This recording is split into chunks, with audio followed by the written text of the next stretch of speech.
Rasel Asir সাথে। আর শুরু হয়ে গেল ভূত এফএম। আপনাদের সবাইকে স্বাগত জানাচ্ছি ভূত এফএমে আজকে, এবং যারা যেখানে আছেন আশা করছি যে আজকে যে স্টোরিগুলো আছে আমাদের কাছে সেগুলো শুনে আনন্দ পাবেন, ভালো লাগবে এবং এনজয় করবেন অনেক বেশি। চলে যাই ডক্টর আরিফের কাছে আবারও। তো এখন যে ঘটনাটা শেয়ার করবো এটা 2018 সালের জানুয়ারি মাসের একজন সাবেক ইউনিয়ন চেয়ারম্যানের। ওই ভদ্রলোক একজন সৎ চরিত্রের এবং বেশ নিষ্ঠাবান লোক ছিল। সৎ লোক তাই সত্যের পথে চলতেন, নিষ্ঠার সাথে দায়িত্ব পালন করেছেন এবং যাবতীয় ইউনিয়ন পরিষদের মামলা মোকদ্দমায় সঠিক বিচার করতেন। তাই তিনি ছিলেন খুবই লোকপ্রিয়। একদিন রাতে তিনি বাইরের যাবতীয় সব কাজ সেরে বাসায় ফেরেন।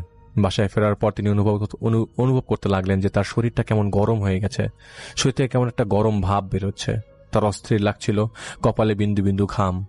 গ্রামের শীতের রাতে হাড় কাঁপানো ঠান্ডার অবস্থা হয়, তার মাঝে তার এমন লাগছিল। তিনি হাত পা ধুলেন।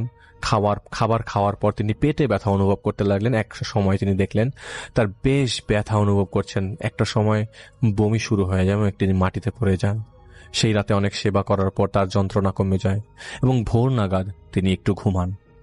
ঘুমে থাকা অবস্থায় তার শরীর প্রচণ্ডভাবে দুলুনি দিয়ে ওঠে এবং তিনি বিছানা থেকে পড়ে যান। তার স্ত্রী তাকে বিছানায় তোলেন, জিজ্ঞেস করেন, কি হয়েছে আপনার, এভাবে পড়ে গেলেন, ব্যথা পান নাই তো? তিনি বলেন, না ঠিক আছি, সমস্যা নাই।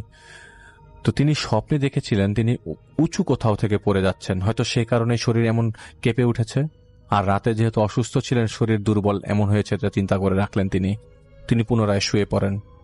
এবার তিনি স্বপ্নে দেখতে পারেন একজন সবুজ আলখেল্লা পরা ব্যক্তিকে, যিনি তাকে বলছেন রক্ত মূল্য পরিশোধ করতে হবে।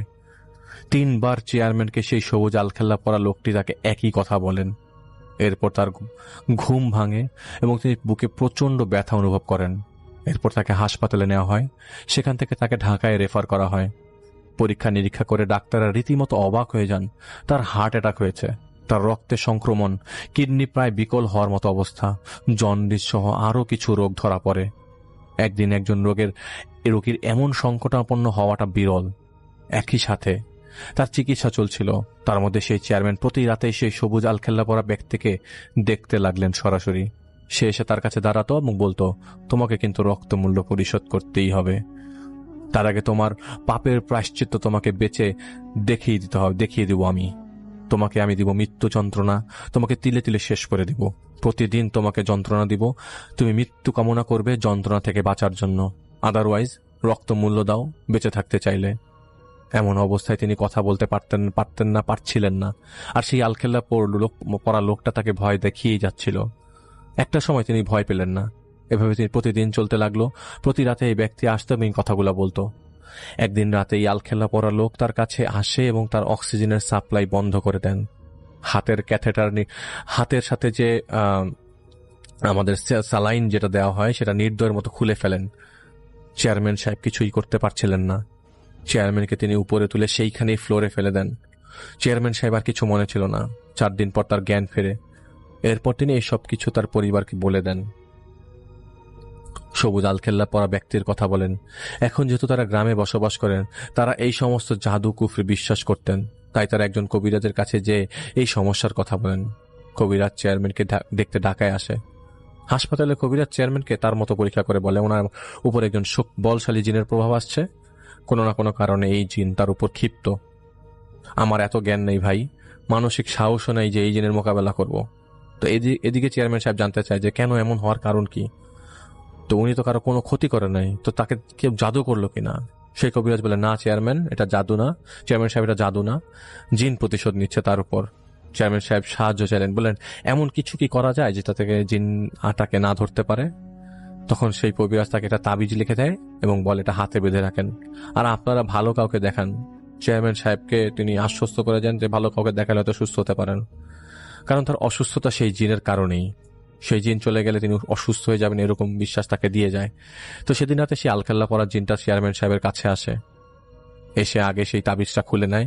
তার সামনে সেই জিন সেই তাবিজটাকে শুকনো পাতার মতো গুঁড়ো করে দেয়। তারপর সেই চেয়ারম্যানের মাথার চুল তিনি টেনে ধরে তাকে বসিয়ে জিন বলতে থাকে, চল তোকে আজ কিছু দেখাবো। এটা বলে সেই জিন চেয়ারম্যানকে টেনে হিচড়ে হাসপাতালের মর্গে নিয়ে যায়। চেয়ারম্যান কিন্তু সেই জিন এলে কিছুই করতে পারে না, পুতুলের মতো মরা মানুষ হয়ে যায়। সেই জিন মর্গে নিয়ে বেয়ারিশ লাশগুলোর কাছে নিয়ে যান চেয়ারম্যানকে এবং তাকে দেখাতে থাকে লাশগুলোকে। এমন ঘটনা চেয়ারম্যান সাহেবের জ্ঞান হারিয়ে ফেলে। পরদিন তার জ্ঞান ফিরে তার বেডেই। তিনি পরিবারের সদস্যদের সামনে কান্নায় ভেঙে পড়েন আর কি। রাতে সেই দুঃসহ স্মৃতির কথা বলেন এবং বলেন সেই চাপে তার অন্য হাসপাতালে ভর্তি হওয়া দরকার। কিন্তু সেখানে ভর্তি হওয়ার পরে আবারও সেই জিন আসে এবং তাকে বলে, তুই কোথায় যাবি? তোর মৃত্যুর পরোয়ানা নিয়ে আমি এখান থেকে যাব না, এবং মৃত্যুর পরোয়ানা তো নিব ফেরেশতারা আসার আগ পর্যন্ত তোকে আমরা যন্ত্রণা দিয়ে যাব। তুই কি কিছু বলতে চাস? সে সময় সেই চেয়ারম্যান টের পেলেন তিনি কথা বলার মতো অবস্থায় ফিরে এসছেন।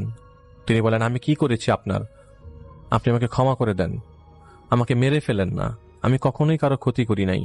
তিনি যখন এই কথা বললেন তখন সেই জিন বলে, আমি বলিনি তুমি কারো ক্ষতি করেছ, মনে করে দেখো 12 বছর আগে তুমি কোথায় ছিলে, তুমি কি করেছ। তিনি মনে করতে পারছিলেন না, কারণ 10 বছর ঘটনা তিনি যতটুকু পারছিলেন মনে করতে পারছেন না আর কি। তিনি সেই জিনকে অনুরোধ করেন তাকে যেন একটু সাহায্য করে মনে করিয়ে দিতে, যাতে করে তিনি বুঝতে পারে তিনি কি করেছিলেন যার জন্য তাকে তার এমন শাস্তি পেতে হচ্ছে। তার অনেক অনুরোধের পর সেই জিন বলে, ঠিক আছে 12টার সময় তোকে দিচ্ছি, তুই নিজে চিন্তা কর তুই কি করছিস। 12 দিনের সময় দিচ্ছি তোকে, তুই 12 দিনের সময় দেয় আর কি। 12 দিনের মধ্যে তুই যদি রক্তমূল্য শোধ না করিস তবে তোর দিন ফুরিয়ে যাবে। এই বলে সেই জিন সেখান থেকে চলে যায়। সেদিন থেকে সেই চেয়ারম্যানের শারীরিক সমস্যার একটু উন্নতি হতে লাগে। চেয়ারম্যান সাহেব তার পরিবার এবং আত্মীয় স্বজনদের জিনের সাথে হওয়া কথাবার্তা শেয়ার করেন। তার একজন জিন হুজুরের কাছে যান ঢাকার খিলক্ষেতে। সেই হুজুর তার জিনকে ডেকে আনেন এবং জানতে চান চেয়ারম্যান সাহেবের সমস্যা কি জানতে। কিন্তু সেই জিন হুজুরের জিন অপারগতা জানায়। সে বলে যে জিন চেয়ারম্যানকে কষ্ট দিচ্ছে সে অনেক অনেক শক্তিশালী এবং সে একজন মুসলিম জিন, এবং সে চেয়ারম্যানকে শাস্তি দিচ্ছে যার পেছনের চেয়ারম্যানের কোনো না কোনো গুরুতর অন্যায়ের কারণ আছে। এখন চেয়ারম্যান জানে সে কি করেছে, সে যদি মনে না করতে পারে তাহলে কিছু করার নেই, এবং সেই জিন জানে কি করেছে এই চেয়ারম্যান। যদি সে বলে তাহলে জানা যাবে কেন সে শাস্তি দিচ্ছে, আদারওয়াইজ তাকেই মনে করতে হবে। তো জিন হুজুর চলে যায়। এরপর তারা কয়েকজন হুজুরের কাছে যান, কিন্তু সফল হয় না।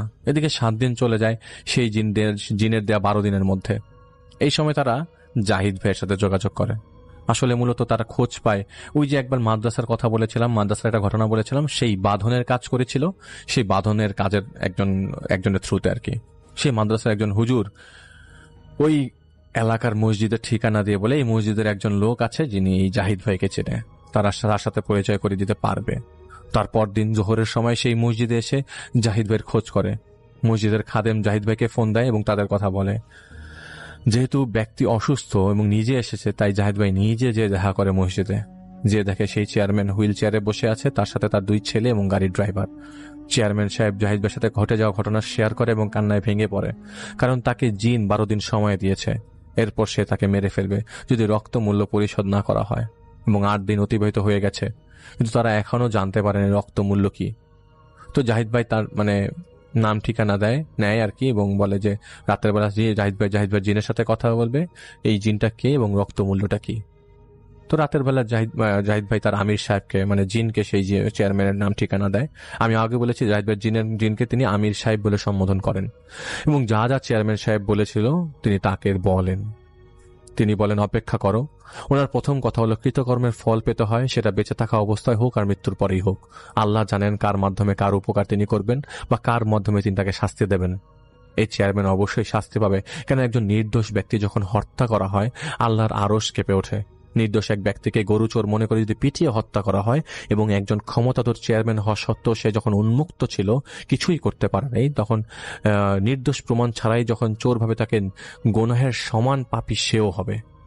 এই এত সততার দাবি যদি করে থাকেন তাহলে তিনি এই ঘটনাতে কেন ঘটিয়েছেন? তাহলে তার সততা নিয়ে প্রশ্ন আছে। এই জিন হচ্ছেন আমাদের দেখা সবচেয়ে প্রবীণ জিন, এটা জাহিদ ভাইয়ের আমির সাহেব বলছে, যিনি এই ঘটনা দেখেছিলেন। কিন্তু কোনো কারণে তিনি এই 12 বছরে কাউকে কিছু করেননি, কিন্তু তিনি এখন সবকিছুই দেখেছেন, এখন শাস্তি দেবেন, নিস্তার পাবে না কেউ। তো জাহিদ ভাই জানতে চাচ্ছিল কি করা যেতে পারে। উনি বলেন কিছুই করার সামর্থ্য নাই। রক্তমূল্য কি তা জানো? রক্তমূল্য হলো কোনো নির্দোষকে হত্যা করলে তার বিচার করারকে রক্তমূল্য বলে, যেটা আমাদের ভাষায় আর কি, জাহিদ ভাইদের আমির সাহেবদের ভাষায়। তাই সে চেয়ারম্যানকে রক্তমূল্য চুকাতে হবে। জাহিদ ভাই বলে তাহলে তো চেয়ারম্যানকে মেরে ফেলবে দেশে, তাকে কি বোঝানোর কোনো উপায় নাই? আপনি একটু চেষ্টা করবেন বোঝাবেন। তো আমির সাহেব বলে আমি না, তুমি চেষ্টা করো, আমি বলি তোমার ডাকে তিনি সাড়া দেবেন। তো জাহিদ বলছে না, উনি তো সাড়া দেবেন না। তো জাহিদ ভাই আমি বলে না, দিবে, তুমি ডাকো, সাড়া দিয়ে যাবে। তুমি যাও চেয়ারম্যানের কাছে, তাকে সবকিছু খুলে বলো, এরপর চেয়ারম্যানকে আর তুমি একা ঘরে যে চেয়ারম্যানকে বলো সেই জিনকে মনে মনে ডাকতে, আর তুমি তোমার কাজ করো। তোমরা দুইজন যদি পারো তো তাকে বোঝাতে, তাহলেই সম্ভব চেয়ারম্যানকে বাঁচানো। এই কথাগুলো বলে উনি বিদায় নেয় এবং জাহিদ ভাই সেদিন আসরের সময় চেয়ারম্যানের ঢাকার এক আত্মীয়র বাড়িতে যায় এবং সেখানে চেয়ারম্যান অবস্থান করছিল। জাহিদ ভাই একাকী চেয়ারম্যানকে সবকিছু বলে এবং চেয়ারম্যানের মনে পড়ে সেই দিনের ঘটনা, এবং চেয়ারম্যান আমার জাহিদ ভাইয়ের কাছে স্বীকার করে যে সেদিন সেই ঘটনা 4-5 মাস পর তিনি জানতে পেরেছেন সেই লোকটা আসলে নির্দোষ ছিল। তো জাহিদ ভাই বলে যে আজ ওনার সাথে কথা বলতে হয় এবং ওনাকে বুঝাতে হবে। চেয়ারম্যান অনেক বেশি শঙ্কিত ছিল, জীবন হারানোর ভয় তো সবারই আছে, আমার আছে, আপনার আছে, সবার আছে। ভয়ে উনি বমি করে ফেলেন। আর কথাই জাহিদ ভাই আর কিছু বললো না, বলে যে আর কথাই বা নাই বললাম। মাগরিবের নামাজ পড়ে জাহিদ ভাই সালাম ফিরে সেই বৈঠকে বসে জিনকে স্মরণ করে। এভাবে কতক্ষণ গেছে জাহিদ ভাই জানে না, কিন্তু হঠাৎ জাহিদ ভাই আকাশের উপর থেকে শীষ দেওয়ার শব্দ পেতে থাকে। তার মানে সেই জিন ডাকে সাড়া দিয়েছেন এবং আসছেন। মূলত জিনদের ডাকলে জাহিদ ভাই কানের কাছে এক ধরনের শীষের শব্দ পায়, যেমন কোনো কিছু উপর থেকে ছুঁড়ে মারলে নিচে যেভাবে ফিরে আসে সেরকম একটা শব্দ, এবং ধপ করে শব্দটা পড়ে। তো জাহিদ ভাই সালামের উত্তর দেয়, উত্তর আসে সালামের, এবং এরপরে জাহিদ ভাই পরিচয় দেয় তাকে। জাহিদ ভাই বলে, আমি মনুমিয়ার ছেলে জাহিদ, এটি ছদ্মনাম। আপনাকে বিরক্ত করার কোনো উদ্দেশ্য নিয়ে আমি এখানে আসিনি, এসেছি চেয়ারম্যান সাহেবের পক্ষ থেকে কথা বলতে আপনার সাথে। উনি জানতে পেরেছেন তার ভুলের কথা, তিনি আল্লাহর কাছে তওবা করেছেন এবং আরও তওবা লাগলে তওবা করবেন। তিনি অনুতপ্ত, তিনি ভীত, ওনাকে আপনি ক্ষমা করে দিন। তিনি উত্তর দিলেন, এত সহজেই? তুমি তো ছোট একটা বাচ্চা, কত কথা বলে ফেললে। কখনো দেখেছ মানুষের কালো রূপ নিজ চোখে? দেখো আজ সে ভয় পাচ্ছে। সেদিন 1 যুগ আগে আমি দেখেছি একজন নিরপরাধ লোক এইভাবেই ভয় পেয়েছিল, তার জীবনহানির ভয়ে। তার শরীরে কোথায় আঘাত লাগেনি, সব জায়গায় লেগেছে। এক বিধবা মায়ের একমাত্র ছেলেকে এরা কেড়ে নিয়েছে। এরা চাইলে কি তাকে বাঁচাতে পারতো না? কিন্তু তারা তা করেনি।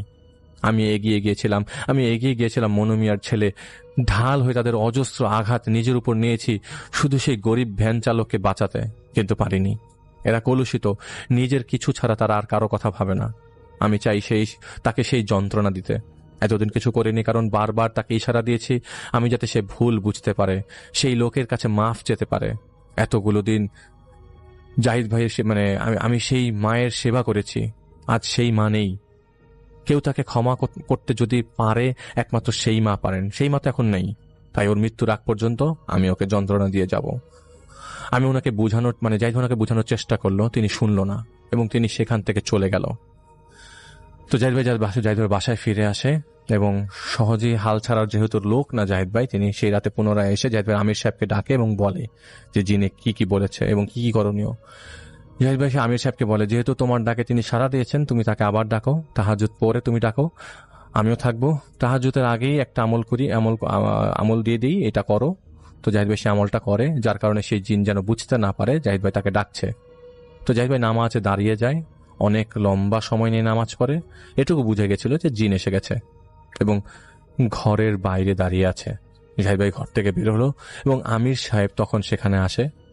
তো জাহিদ ভাই কে বলে সেই জিনটা, যিনি যাকে ডাকলো, তোমার সাহস দেখে তো আমি অবাক হচ্ছি, এতটুকুন একটা ছেলে তুমি আবার আমাকে ডেকেছো। তো জাহিদ ভাই তখন তার আমিরটাকে জবাব জাহিদ ভাই আমিরটাকে বলে যে, জনাব, আমার ছেলেটা কিছু কথা আপনাকে বলতে চায়, একবার কষ্ট করে একটু শুনুনোর কথা, এরপর কোনোদিন আপনাকে বিরক্ত করবে না সে। তখন সেই জিন বলেন কি বলবে সে। তো জাহিদ ভাই ওনাকে জীবনের বেশ কিছু কথা বলে। সেই কথাগুলো জাহিদ ভাই ব্র্যাকেটে আমাকে বলেছেন, এটা আমি আপনাদের সাথে শেয়ার করতে পারছি না। তো তিনি কথাগুলো শুনলেন। তো তখন ফজরের আজান দিচ্ছিল। ফজরের সময় খুব সুন্দর মোহময় বাতাস বয়ে যায়, সেই বাতাস বইছিল এবং চাঁদের আলো ছিল। তো তখন তারা মূলত চোখের চাহানি দিয়ে কথা বলছিল। কিছু সময় জাহিদ ভাই চুপ ছিল এবং তিনিও চুপ ছিল। হঠাৎ তিনি আমাকে বলেন, ভালো থেকো, চেয়ারম্যানকে ছেড়ে দিলাম, তোমার কথায় নয়, হয়তো একদিন বুঝবে তুমি কেন আমি চলে যাচ্ছি। ইয়া মুগিস ও আগিসানি বলে সেই জিন চলে যায়। পরে সে আর চেয়ারম্যানের কাছে আসেনি, আর কোনো ক্ষতি করেনি। যেহেতু চেয়ারম্যানকে সে আগেই অনেকবার আঘাত করেছিল, সেই তো এই ঘটনার 6 মাস পর চেয়ারম্যান মারা যান। তো জাহিদ ভাই বলেছিল আসলে ফজরের সময় বয়ে চলা বাতাস সেই জিনকে অনুভব করাতে চেয়েছিল সেটা, এবং জাহিদ ভাই নিজে সেই ব্যক্তি জীবনে দেখেছে এই বাতাস শরীর লাগলে অশান্তি দূর হয়ে যায়, সেই জন্য অনেক কিছু দেখেছে। 12-13 বছরের রাগ পুষিয়ে রেখেছিল। তার সাথে জাহিদ ভাই পারতো না, জাহিদ ভাই জিনও পারতো না, এটা আমি আপনাদেরকে আগেও বলেছি। তো জাহিদ ভাই চেষ্টা করতে দেখেছিল যে কি করা যায়। আসলে এই ভয় মানে এটা কি ধরনের ঘটনা আমি বলতে চাই না, তবে জাহিদ ভাই বলেছেন যে ঘটনাটা ওনার কাছে ভালো লেগেছে, তাই ঘটনাটা উনি চাক্ষুষ দেখেছে, ওনার নিজেরও মানে নিজের ঘটনা তাই শেয়ার করেছেন, এবং তিনি আশ্বস্ত করেছেন তিনি আমাদেরকে আরো অনেক ঘটনা শেয়ার করবেন। এখন যেটা করব সেটা হচ্ছে সরাসরি চলে যাব আমরা আমাদের প্রথম অতিথি হিসেবে আছেন আজকে আফনান ভাই, তার কাছে চলে যাব এবং তার কাছ থেকে একটা ঘটনা শুনে আসবো। আশা করছি যে এই ঘটনাটা আপনাদের অনেক বেশি ভালো লাগবে।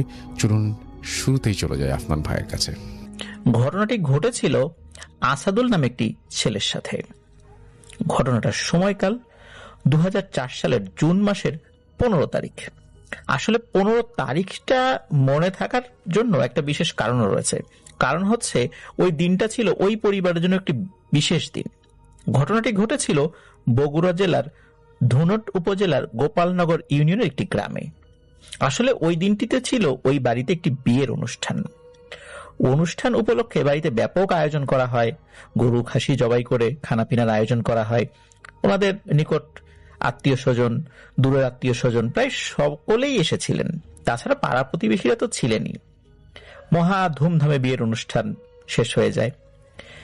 অনুষ্ঠান শেষে অনেক আত্মীয় স্বজন চলে গেলেও কিছু কিছু আত্মীয় স্বজন কিন্তু থেকে যান, যাদের বাড়ি অনেক দূরে। আর বিয়ে বাড়িতে কিন্তু এত লোকের থাকা খাওয়ার ব্যবস্থা করাটা একটু কঠিন। খাওয়ার ব্যবস্থা হলেও থাকাটা একটু কষ্ট করেই থাকতে হয়। তো এই যে আসাদুল, সে সহ তার বয়সী তার যে আত্মীয় স্বজন রয়েছে, এরকম 8-9 জন গেরস্ত বাড়িতে যে খানকা ঘর থাকে, এই খানকা ঘরে তারা ঘুমায়।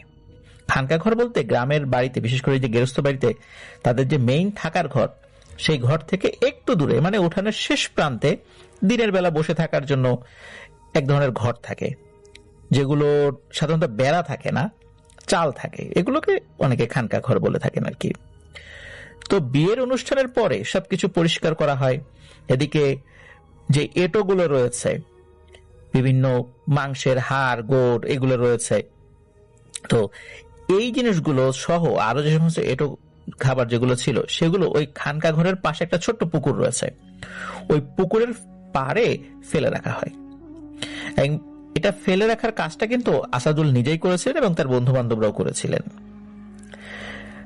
ঘটনা যেটা হয় সেটা হলো যে এই কাজটি করার পরে আসাদুল সহ তার যেই সমবয়সী বন্ধু বান্ধব এবং আত্মীয় স্বজন যারা ছিলেন, এই 8-9 জন, ওই খানকা ঘরে ঘুমানোর জন্য তারা সকল প্রস্তুতি সম্পন্ন করেন। রাত তখন প্রায় 12টার মতো বেজে গিয়েছে। গল্প গুজব করতে করতে আরো বেশি বেজে যায়। অর্ধেক বন্ধু বান্ধব ঘুমিয়ে পড়েছে। এমত অবস্থায় আসাদুল ওয়াশরুমে যাওয়ার জন্য বাইরে বের হয়। ওই খানকা ঘরের পাশে যেখানে যে এঁটো খাবারগুলো ফেলেছে তার ঠিক কাছাকাছি আসাদুল যায়। ওখানে যাওয়ার পর আসাদুলের চোখ যায় ওই যে এঁটো খাবার যেখানে ফেলা হয়েছে সেখানে 8 থেকে 10টা কুকুর এসেছে এবং এগুলো ওই এঁটো খাবারগুলো খাচ্ছে। আসাদুল লক্ষ্য করে যে এই কুকুরগুলো কেন জানি সবগুলো একই রকম, অন্যান্য কুকুরের থেকে অনেকটাই অস্বাভাবিক, দেখতেও অনেকটা বড়, তাদের গায়ের লোমগুলো অনেক বড়। আসাদুল মনে মনে ভাবে যে এগুলো তো আমাদের গ্রামের কুকুর নয়, বাইরে থেকে এসেছে, নিশ্চয়ই বিদেশি কুকুর। আবার ভাবছে বিদেশি কুকুর এইখানে আসবে কিভাবে, আর সবগুলোকে দেখতে একই রকম হবে নাকি। এসব চিন্তা করতে করতে আসাদুলের মাথায় একটা দুষ্টু বুদ্ধির আবির্ভাব হয়। সে কি করে, তার হাতের কাছে থাকা একটি মাটির ঢিল নিয়ে এই কুকুরের মতো দেখতে প্রাণীগুলোকে সে আঘাত করে। তখন এই কুকুর রূপী প্রাণীগুলো আসাদুলের দিকে রাগান্বিত হয়ে তাকায়। আসাদুল বুঝতে পারে যে তারা যে কোনো সময় তার উপর আক্রমণ করবে, তাই সে দৌড়ে খানকা ঘরের দিকে চলে যায়। তখন তার কয়েকজন বন্ধু ঘুমায়নি, সে আর কিছু বলে না, বন্ধুদের সাথে শুয়ে পড়ে। কিন্তু শুয়ে পড়লেও তার মনের মধ্যে একটা ভয় কাজ করছিল। যাই হোক, আসাদুলের চোখ যখন ঘুমে একদম আটকে আসছে তখন সে আবছা আবছা ভাবে দেখতে পাচ্ছিল যে খানকা ঘরের চারদিকে শুধু লাল লাল জোড়া জোড়া চোখ জ্বলজ্বল করছে এবং আস্তে আস্তে মনে হচ্ছে আসাদুলের দিকে এগিয়ে আসছে। মুহূর্তের মধ্যে সে প্রাণীগুলো আসাদুলের উপর আক্রমণ করে বসে, কিন্তু আসাদুলের পাশে থাকা যে বন্ধুরা যারা ঘুমিয়ে গিয়েছিল তারা কিন্তু কিছুই বুঝতে পারেনি যে আসাদুলের সাথে এসব ঘটছে। তাদের ঘুম ভেঙে যায় আসাদুলের গোঙানির শব্দে। শব্দ শুনে যখন প্রথম দুইজনের ঘুম ভাঙে, এই দুইজনে আবার বাকিদেরকে ডেকে তোলে। ওই ভিতরে তো অন্ধকার, কিন্তু ওরা বুঝতে পেরেছিল যে এটা আসাদুলের গোঙানি। তারা যখন ঘুম থেকে জেগেছে, জাগার পর তাদের কারো কাছে তো মোবাইল ফোন ছিল, 2004 সালে কিন্তু মোবাইল ফোন এতটা অ্যাভেলেবল তখনও না। তাদের মধ্যে একজনের কাছে একটা ম্যাচ বক্স ছিল, সেখান থেকে একটি কাঠি জ্বালানো হয়। তখন তারা দেখতে পারে ভিতরে আসাদুল নাই। আরে আসাদুল কোথায়? ও তো একটু আগে এখানে শুয়েছিল। আর ওর গঙ্গানোর শব্দে ওই দুইজনের ঘুম ভেঙেছে। তখন তারা আসাদুলকে খুঁজতে থাকে। বেশিক্ষণ খুঁজতে হয় না, তারা অল্প সময়ের মধ্যে দেখতে পায় যে আসাদুল ওই যে পুকুর পাড়ে যেই এঁটো খাবারগুলো ফেলা হয়েছিল ওই জায়গাটাতে অচেতন হয়ে পড়ে আছে। তারা দ্রুত ওইখান থেকে তুলে সরাসরি বাসার ভেতরে নিয়ে যায়, সবাইকে ডেকে তোলে। আসাদুলের মা বাবা তাকে পরিষ্কার করে বিছানায় শুইয়ে দেয়। আসাদুল তখনও অচেতন। পরের দিন দুপুরবেলা আসাদুলের হুঁশ ফেরে। আসাদুলের হুঁশ ফেরার পর সে কেমন জানে আবল তাবল কথা বলতে থাকে। পরিবারের সদস্যরা বুঝতে পারে যে নিশ্চয়ই আসাদুলের সাথে প্যারানরমাল কিছু ঘটেছে, যেহেতু তার বন্ধুরা কিছু বলেছিল যে এরকম গোঙানির শব্দ তারপর অমুকখানে যায় পাওয়া গেল। তারা দেরি না করে স্থানীয় নাম করা একজন কবিরাজের কাছে যায় এবং আসাদুলকে দেখায়। কবিরাজ বুঝতে পারে যে ওর সাথে প্যারানরমাল বিষয় হয়েছে। উনি ওনার মতো করে চেষ্টা শুরু করেন। অনেক চেষ্টা করে আসাদুলের উপর সেই জিনদের মধ্যে একজনকে হাজির করতে তিনি সক্ষম হন। হাজির হওয়া জিনটি এসেই সালাম দেন এবং বলেন যে ওই যে পুকুর পাড়ে যে শেওড়া গাছ, ওই গাছে আমি থাকি। আচ্ছা, তোমরা কি কখনো ওখানে গিয়ে ভয় পেয়েছো? উপস্থিত যে লোকজন ছিল, আসাদুলের কণ্ঠে ওই জিনের যে বক্তব্য সেটা শুনে বলে, না আমরা তো ওখানে গিয়ে কখনো ভয় পাইনি। তখন ওই জিনটা আবার বলে, আচ্ছা আমি কি তোমাদেরকে কখনো ডিস্টার্ব করছি? তখন উপস্থিত যারা লোকজন আছে, না আমরা তো এরকম কখনো এরকম শুনিনি। তখন ওই জিনটা আবার বলে, আমি কি তোমাদেরকে কখনো ভয়ানক আকৃতিতেও ভয় দেখিয়েছি? কেউ বলতে পারবে যে গত কয়েকশো বছর এই ধরনের ঘটনা ঘটেছে এই জায়গাটাতে? সকলে বলে যে না, এরকম তো আমরা কিছু শুনিনি। তখন ওই জিনটি বলে, তোমাদের বাসায় যেই বিয়ের অনুষ্ঠান ছিল ওখানে দেখলাম গরু ছাগল জবাই করা হচ্ছে, তোমরা তো হাড় গোড় ফেলবা, এগুলো তো আমাদের খাবার, এটা জানো তো। আমি চিন্তা করেছিলাম যে যেহেতু অনেক হাড় গোড় বাঁচবে, তোমরা এখানে ফেলে দিবা, এটা দেখে আমি আমার কিছু বন্ধু বান্ধবদের দাওয়াত দেই, তারাও এখানে আসে। পুকুরের পাড়ে যখন এটা ফেলা হয় আমরা খুব মজা করে সেই খাবারগুলো খাচ্ছিলাম। এই আসাদুল আমাদেরকে দেখতে পায়, আমরা কিন্তু বুঝি যে আসাদুল এসেছে, কিন্তু চাইলে আমরা ভয় দেখাতে পারতাম তাকে, কিন্তু ভয় দেখাইনি। আসাদুল কি কাজটা করলো, সে আমাদেরকে লক্ষ্য করে একটা ঢিল মারলো, আর ওই ঢিলটা গিয়ে আমাদেরই একজনের গায়ে লাগলো। তখনই আমরা রেগে যাই এবং আসাদুলের উপর আক্রমণ করি। তবে বড় ধরনের ক্ষতির জন্য নয়, শুধু তোমাদেরকে বোঝাতে যে বিনা কারণে কারো কাজে ডিস্টার্ব করা উচিত নয় এবং আসাদুলের জন্য এই ডিস্টার্বটা আর কাউকে না করে। আমরা তো তোমাদের হাড়ির খাবারে হাত দেই নাই, তোমাদের খাবার তো খাই নাই, এগুলো তো আমাদেরই খাবার, তোমরা ফেলে দিয়েছিলে, এই হাড় কয়লা এগুলো তো আমরাই খাই, তো তোমরা কিন্তু ওখানে গিয়ে ডিস্টার্ব করে কাজটা ভালো করোনি। তখন কবিরাজ বলে, আসাদুলের ভুল হয়েছে, ওকে ক্ষমা করে দেন। তখন আসাদুলের উপর হাজির হওয়া জিনটা বলে, ওকে তো আসলে ক্ষতি করার উদ্দেশ্যে ধরি নাই, আমি তো চলে যাবই, কিন্তু আমি যে আমার বন্ধু বান্ধবদেরকে ডেকে নিয়ে আসলাম, ওদের সামনে আমি তো অপমানিত হইলাম, এখন ওদেরকে আমাকে একটু আপ্যায়ন করাতে হবে। এই কারণে এক দামে তোমরা 8টা লাল মোরগ কিনবা, বড় বড়, এবং এই 8টা লাল মোরগ আসাদুল নিজে একা গিয়ে রাতের বেলা পুকুর পাড়ে ওই গাছটার নিচে রেখে আসবে। এটাই সমাধান। এটা যদি না করো আসাদুলকে দেখে আমার রাগ হবে, তখন কিন্তু আমি ওর ক্ষতি করতে পারি। আসাদুলের মা বাবা রাজি হয়ে যান, যেটা তো খুব সহজ সমাধান আর কি। তারপরে কি হয়, ওই জিনটি চলে যায়, আসাদুলেরও স্বাভাবিক হয়ে যায় তার আচার আচরণ। আসাদুলের মা বাবা ওই দিনই 8টা লাল মোরগ কেনেন, সবচাইতে বড় বড়, মানে বিভিন্ন বাড়িতে গিয়ে তারা সংগ্রহ করেছিলেন যে কার বাড়িতে লাল মোরগ রয়েছে, বড় মোরগ, এবং যেই দাম চেয়েছে ওই দামই তারা কিনেছে। তাদের তো আর্থিক অবস্থা ওরকম খারাপ ছিল না। তো 8টা লাল মোরগ কেনার পর রাত 11টা 11:30টার দিকে আসাদুল কি করে, ওই লাল 8টা মোরগ ওই গাছের নিচে রেখেছে। ঘুরে যখন বাড়ির দিকে আসছে, হঠাৎ করে তার মুখের উপর ঠাস করে সজোরে একটা কে যেন চর বসিয়ে দেয়। চরটা খুব জোরে ছিল, তবে ওই চর খেয়ে যায়, আসাদুল নিচে পড়ে গিয়েছে বা সাইডে পড়ে গিয়েছে, বিষয়টা এরকম নয়, সে ব্যথা পেয়েছে। হঠাৎ করে গায়েবী ভাবে একটা আওয়াজ আসে, আসাদুল এবারের মতো মাফ করে দিলাম, এরপরে কিন্তু কখনো কোনো প্রাণীকে অকারণে কষ্ট দিবি না, যা বাড়িতে যা। আসাদুল তো মুখে হাত দিয়ে মুখ ডলতে ডলতে বাড়িতে চলে আসে। বাড়িতে আসার পরে আসাদুলকে মা বাবা জিজ্ঞেস করে কি হয়েছে। আসাদুল বলে যে এই যে দেখো আমার মুখে একটা চরের দাগ। মা বাবা দেখে যে আসাদুলের মুখের উপর 5 আঙ্গুল, লম্বা লম্বা 5 আঙ্গুল, মানে ছাপ পড়ে গেছে একদম।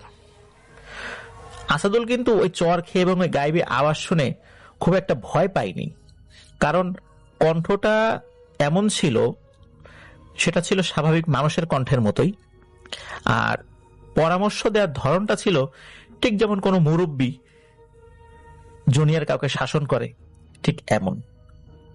বিষয়টা ঠিক এমন ভাবে হওয়ার কারণে আসাদুল ওই জায়গাটাতে, যেখানে খুব মারাত্মক ভয় পাওয়ার কথা, তেমন ভয়টা পায়নি। আর আসাদুলের সাথে পরবর্তীতে আর কোনো ঘটনা ঘটেনি। এখানেই ঘটনাটি শেষ হয়ে যায়। প্রিয় লিসেনার্স, আমরা জানি যে হাদিস দ্বারা প্রমাণিত হাড়, কয়লা এগুলো জিনেদের খাবার। মানুষ খাবারের পর যখন মাছের কাঁটা, তারপরে বিভিন্ন প্রাণীর হাড় এগুলো ফেলে রাখে, জিনেরা যদি বিসমিল্লাহ বলে ওটা স্পর্শ করে, তখন এর উপর খাবার জন্মে যায়, মানে মাংস শুরু, মানে এটা তৈরি হয়ে যায়, তখন তারা এটা খেতে পারে। কোন জিন যদি একবার সেখানে এসে খায়, পরবর্তী কোন জিন এসে কিন্তু ওই কাটার উপর বিসমিল্লাহ বলে যদি হাত দেয় বা স্পর্শ করে, তখন কিন্তু আর খাবার জন্মায় না, ওটা একবারই এটা হয়। এই কারণে কিন্তু এই হাড়, কয়লা এগুলো দিয়ে কিন্তু কোন ধরনের নাপাকি কাজ করা নিষেধ। যেমন ঢিলা কুলুপ করা কিন্তু এই হাড়, কয়লা দিয়ে নিষিদ্ধ। রাসূল সাল্লাল্লাহু আলাইহি ওয়াসাল্লামের কাছে কিন্তু জিনেরা এসে নালিশ করেছিলেন যে অনেকে এটা করেন, এটা তো তাদের খাবার, তখন কিন্তু রাসূল সাল্লাল্লাহু আলাইহি ওয়াসাল্লাম এটা নিষেধ করে দিয়েছিলেন সাহাবাদেরকে, যে এটা দিয়ে ঢিলা কুলুপ করা যাবে না। প্রিয় লিসেনার্স, আসাদুল বুঝতে পারেনি, আর ওই জিনটাও ভালো ছিল, যার কারণে শুধু আসাদুল যেন পরবর্তীতে এই কাজ না করে, এই জন্যই সে তার উপর সাময়িক সময়ের জন্য আক্রমণ করেছিল। আর আসাদুলকে মূলত সে চর দিয়ে যাতে সারা জীবন সে এটা মনে রাখে, এই জন্যই ওই জায়গায় তাকে ছেড়ে দিয়েছিল। পরবর্তীতে আর কখনো তার উপর সে সওয়ার হয়নি। আশা করছি এই ঘটনা থেকে আমরা কিন্তু অবশ্যই শিখলাম, যদিও এই বিষয়টা আমরা অনেকেই জানতাম, তারপরও শিক্ষণীয় ঘটনা বারবার শুনলে মনের মধ্যে শিক্ষার যে ব্যাপারটা, এটা দৃঢ়ভাবে প্রথিত হয়ে যায়, যেটা আমাদের মধ্যে কাজ করে, এবং আমাদের এই যে এলেম, এই এলেমটা আমরা যখন আরো মানুষের কাছে বলবো, তারাও এই বিষয়ে সতর্ক হবেন। ধন্যবাদ সোহেল ভাই, চমৎকার ঘটনা আমাদেরকে দিয়েছেন। চলে যাই ডক্টর আরিফের কাছে আবারও। আসসালামু আলাইকুম ভাইয়া। চলে যাচ্ছি আমার দ্বিতীয় স্টোরিতে, এবং সেইটা আসলে শেয়ার করেছেন জাহিদ ভাই। আপনারা সবাই তাকে পছন্দ করেন, সবাই তাকে চেনেন তার ভিন্ন ধর্মী ঘটনার কারণে। এখন যে ঘটনাটা আমরা শেয়ার করব সেই ঘটনাটা হচ্ছে একটা বাড়ির সমস্যা, এবং সেই বাড়ির ঘটনাটা হচ্ছে 2016 সালের ঘটনা। তো জাহিদ ভাইয়ের এক পরিচিত জাহিদ ভাইয়ের কাছে আসে একটা বাড়ির সমস্যা নিয়ে, এবং ওই বাসাটাতে খুব উৎপাত হচ্ছিল, তো একটু দেখে আসা যায় কিনা এটা তো তাকে জিজ্ঞেস করে।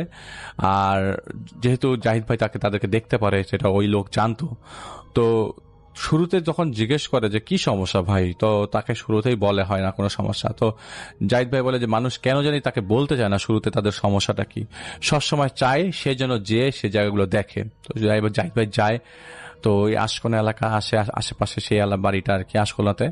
তো সেই বাড়িটা 6 তলা বাড়ি। তো বাড়ির ভেতরে ঢুকার আগেই জাহিদ ভাইয়ের মনে হতে লাগলো বাড়ির প্রত্যেকটা জানালা দিয়ে কেউ জাহিদ ভাইয়ের দিকে তাকাচ্ছে।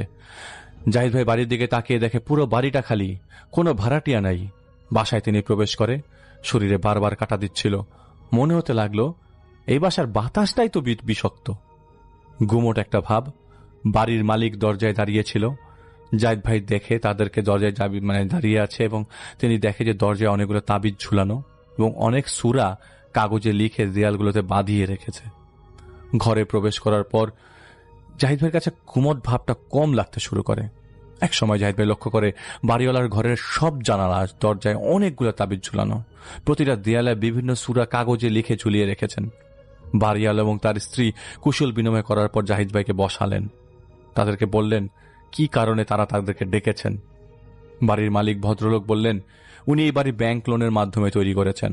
ওনার বাড়ির নিচের তলায় এক পরিবার ছিল, সেই পরিবার একটা ছেলে আত্মহত্যা করেছিল ফাঁসিতে ঝুলে।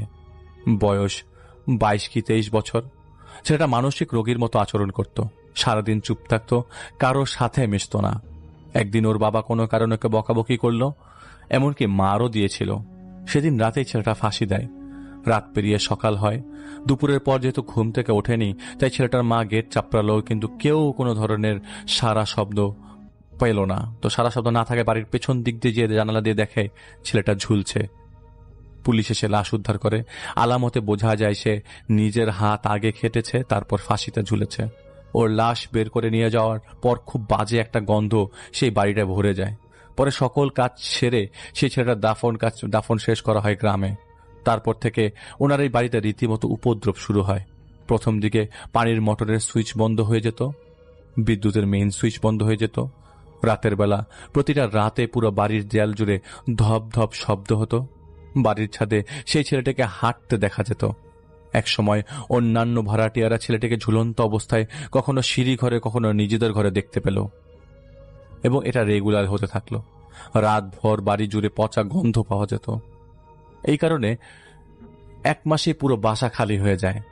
এমনকি ছেলেটার পরিবারও চলে যায় এই বাড়ি ছেড়ে। বাড়িওয়ালা তো তার বাড়ি ছেড়ে যেতে পারে না।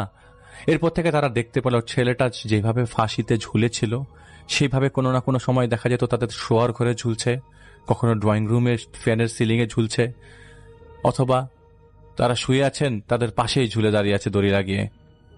তারা ইমাম ডেকে আনলো, কবিরাজ ডেকে আনলো। একদিন পরেই সে একই অবস্থা হতে লাগলো। এর মধ্যে একদিন বাড়িওয়ালার বড় ছেলে ফাঁস নেওয়ার চেষ্টা করে। ছেলেটার মা দেখে ফেলা ছেলেটাও সেই যাত্রায় বেঁচে যায়। এর মধ্যে ওনাদের ঘর থেকে টাকা পয়সা জিনিসপত্র হারিয়ে যাচ্ছিল আর কি। মোবাইল ফোন, গয়না, থালা বাসন, বহনযোগ্য জিনিসপত্র হারিয়ে যেতে লাগলো। আর বাড়িওয়ালার একটা পর একটা ক্ষতি আর্থিক ক্ষতি হওয়া শুরু হয়ে গেল। একজন বিশিষ্ট আলেমের পরামর্শে তারা বাড়িতে দেয়ালে, জানালা, দরজায় কোরআন শরীফের সূরা লিখে লিখে তার দেয়ালে বাঁধিয়ে দেয়। তারা অন্য ফ্ল্যাটের ভেতরে যেতে পারছিল না, কেননা গেট বাইরে দিয়ে লক করা থাকলেও গেট খুলতে গেলে সেই গেটে ধুমধাম শব্দ হতো, যার কারণে অন্যান্য ফ্ল্যাটের সেই গেটগুলোতেও কেবল সূরা লেখা কাগজ বাঁধিয়ে দেওয়া হতো। এই কাজ করতে করতে এক সময় তারা নিচতলার ঘরে দরজার কাছে যায়, দেখতে পায় দরজা খোলা, এবং সেই নিচতলার ফ্লোরে যেখানে ছেলেটার পরিবার থাকতো সেই ঘরে টাকা, গয়না, মোবাইল ফোন যা বাড়িওয়ালা হারিয়ে গেছিল তা সেখানে ছিল, সব সাজিয়ে রাখা। তো বাড়িওয়ালা তাদেরকে শাখা সেই হুজুর সে জিনিসপত্র ধরতে না করে, কিন্তু বাড়িওয়ালা তার কথা না শুনে সেগুলো ধরতে যাবে। সেই মুহূর্তে হঠাৎ সেই ছেলেটা যেভাবে ঝুলন্ত অবস্থায় বাড়িওয়ালার সামনে ছিল, ঠিক সেভাবে হুজুরের সামনে তার সামনে ঝুলে রইল। এমন ঘটনায় তারা সেখান থেকে পালিয়ে আসে এবং গেটে সূরা লিখে কাগজ বাঁধিয়ে দিয়ে চলে যায়। সেদিনের পর থেকে সিঁড়ি ঘর এবং তাদের ঘরে আর কোনো সমস্যা হচ্ছিল না, কিন্তু সারা রাত অন্য ফ্ল্যাটগুলোতে কিল ঘুষি মারার শব্দ আসতো, কান্নার শব্দ আসতো, ধূপ করে কিছু পড়ার শব্দ হতো। দিনে দুপুরে বাড়িওয়ালা শুনতো সিঁড়ি ঘর দিয়ে আসার সময় ফ্ল্যাটগুলোর দরজার উপরে হাড় গোড় চিবানোর শব্দ। এভাবে চলে যায় প্রায় 3 মাস।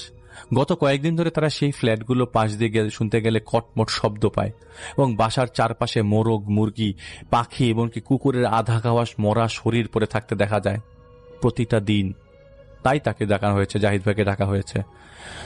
তো যেহেতু জাহিদ ভাইয়ের সাথে একটা জিনের সম্পর্ক আছে, তাই তারা তাকে ডাকে। তারা চাচ্ছিলেন সমস্যাটার সমাধান করতে, কেননা ব্যাংক লোন করে বাড়িটা করেছেন, লোন শোধ করতে না পারলে পরে ব্যাংক বাড়িটা জব্দ করে নিয়ে যাবে। তো জাহিদ ভাই স্পষ্ট বুঝতে পারছিল বাড়িওয়ালা কিছু একটা লুকাচ্ছে। তো জাহিদ ভাই তাকে সরাসরি জিজ্ঞেস করে ফেলে, আপনি তো আমাকে কিছু কথা বলছেন না। তো জাহিদ ভাই একটা কথা বলেছেন যে তিনি বুঝে যায় যে মানুষের চেহারা দেখে যে সে সত্য কথা বলছে না মিথ্যা কথা বলছে। তো জাহিদ ভাই বলে যে আপনার সমস্যা আপনি যদি লুকানোর চেষ্টা করেন তবে আপনারই সমস্যা কাটানো যাবে না। তো উনি সরাসরি অস্বীকার করেন যে উনি সবকিছুই বলেছেন। তো জাহিদ বলে, ঠিক আছে, আমি এই বাড়িটা পুরো একা ঘুরবো, আমাকে ফ্ল্যাটগুলোর চাবি দেন।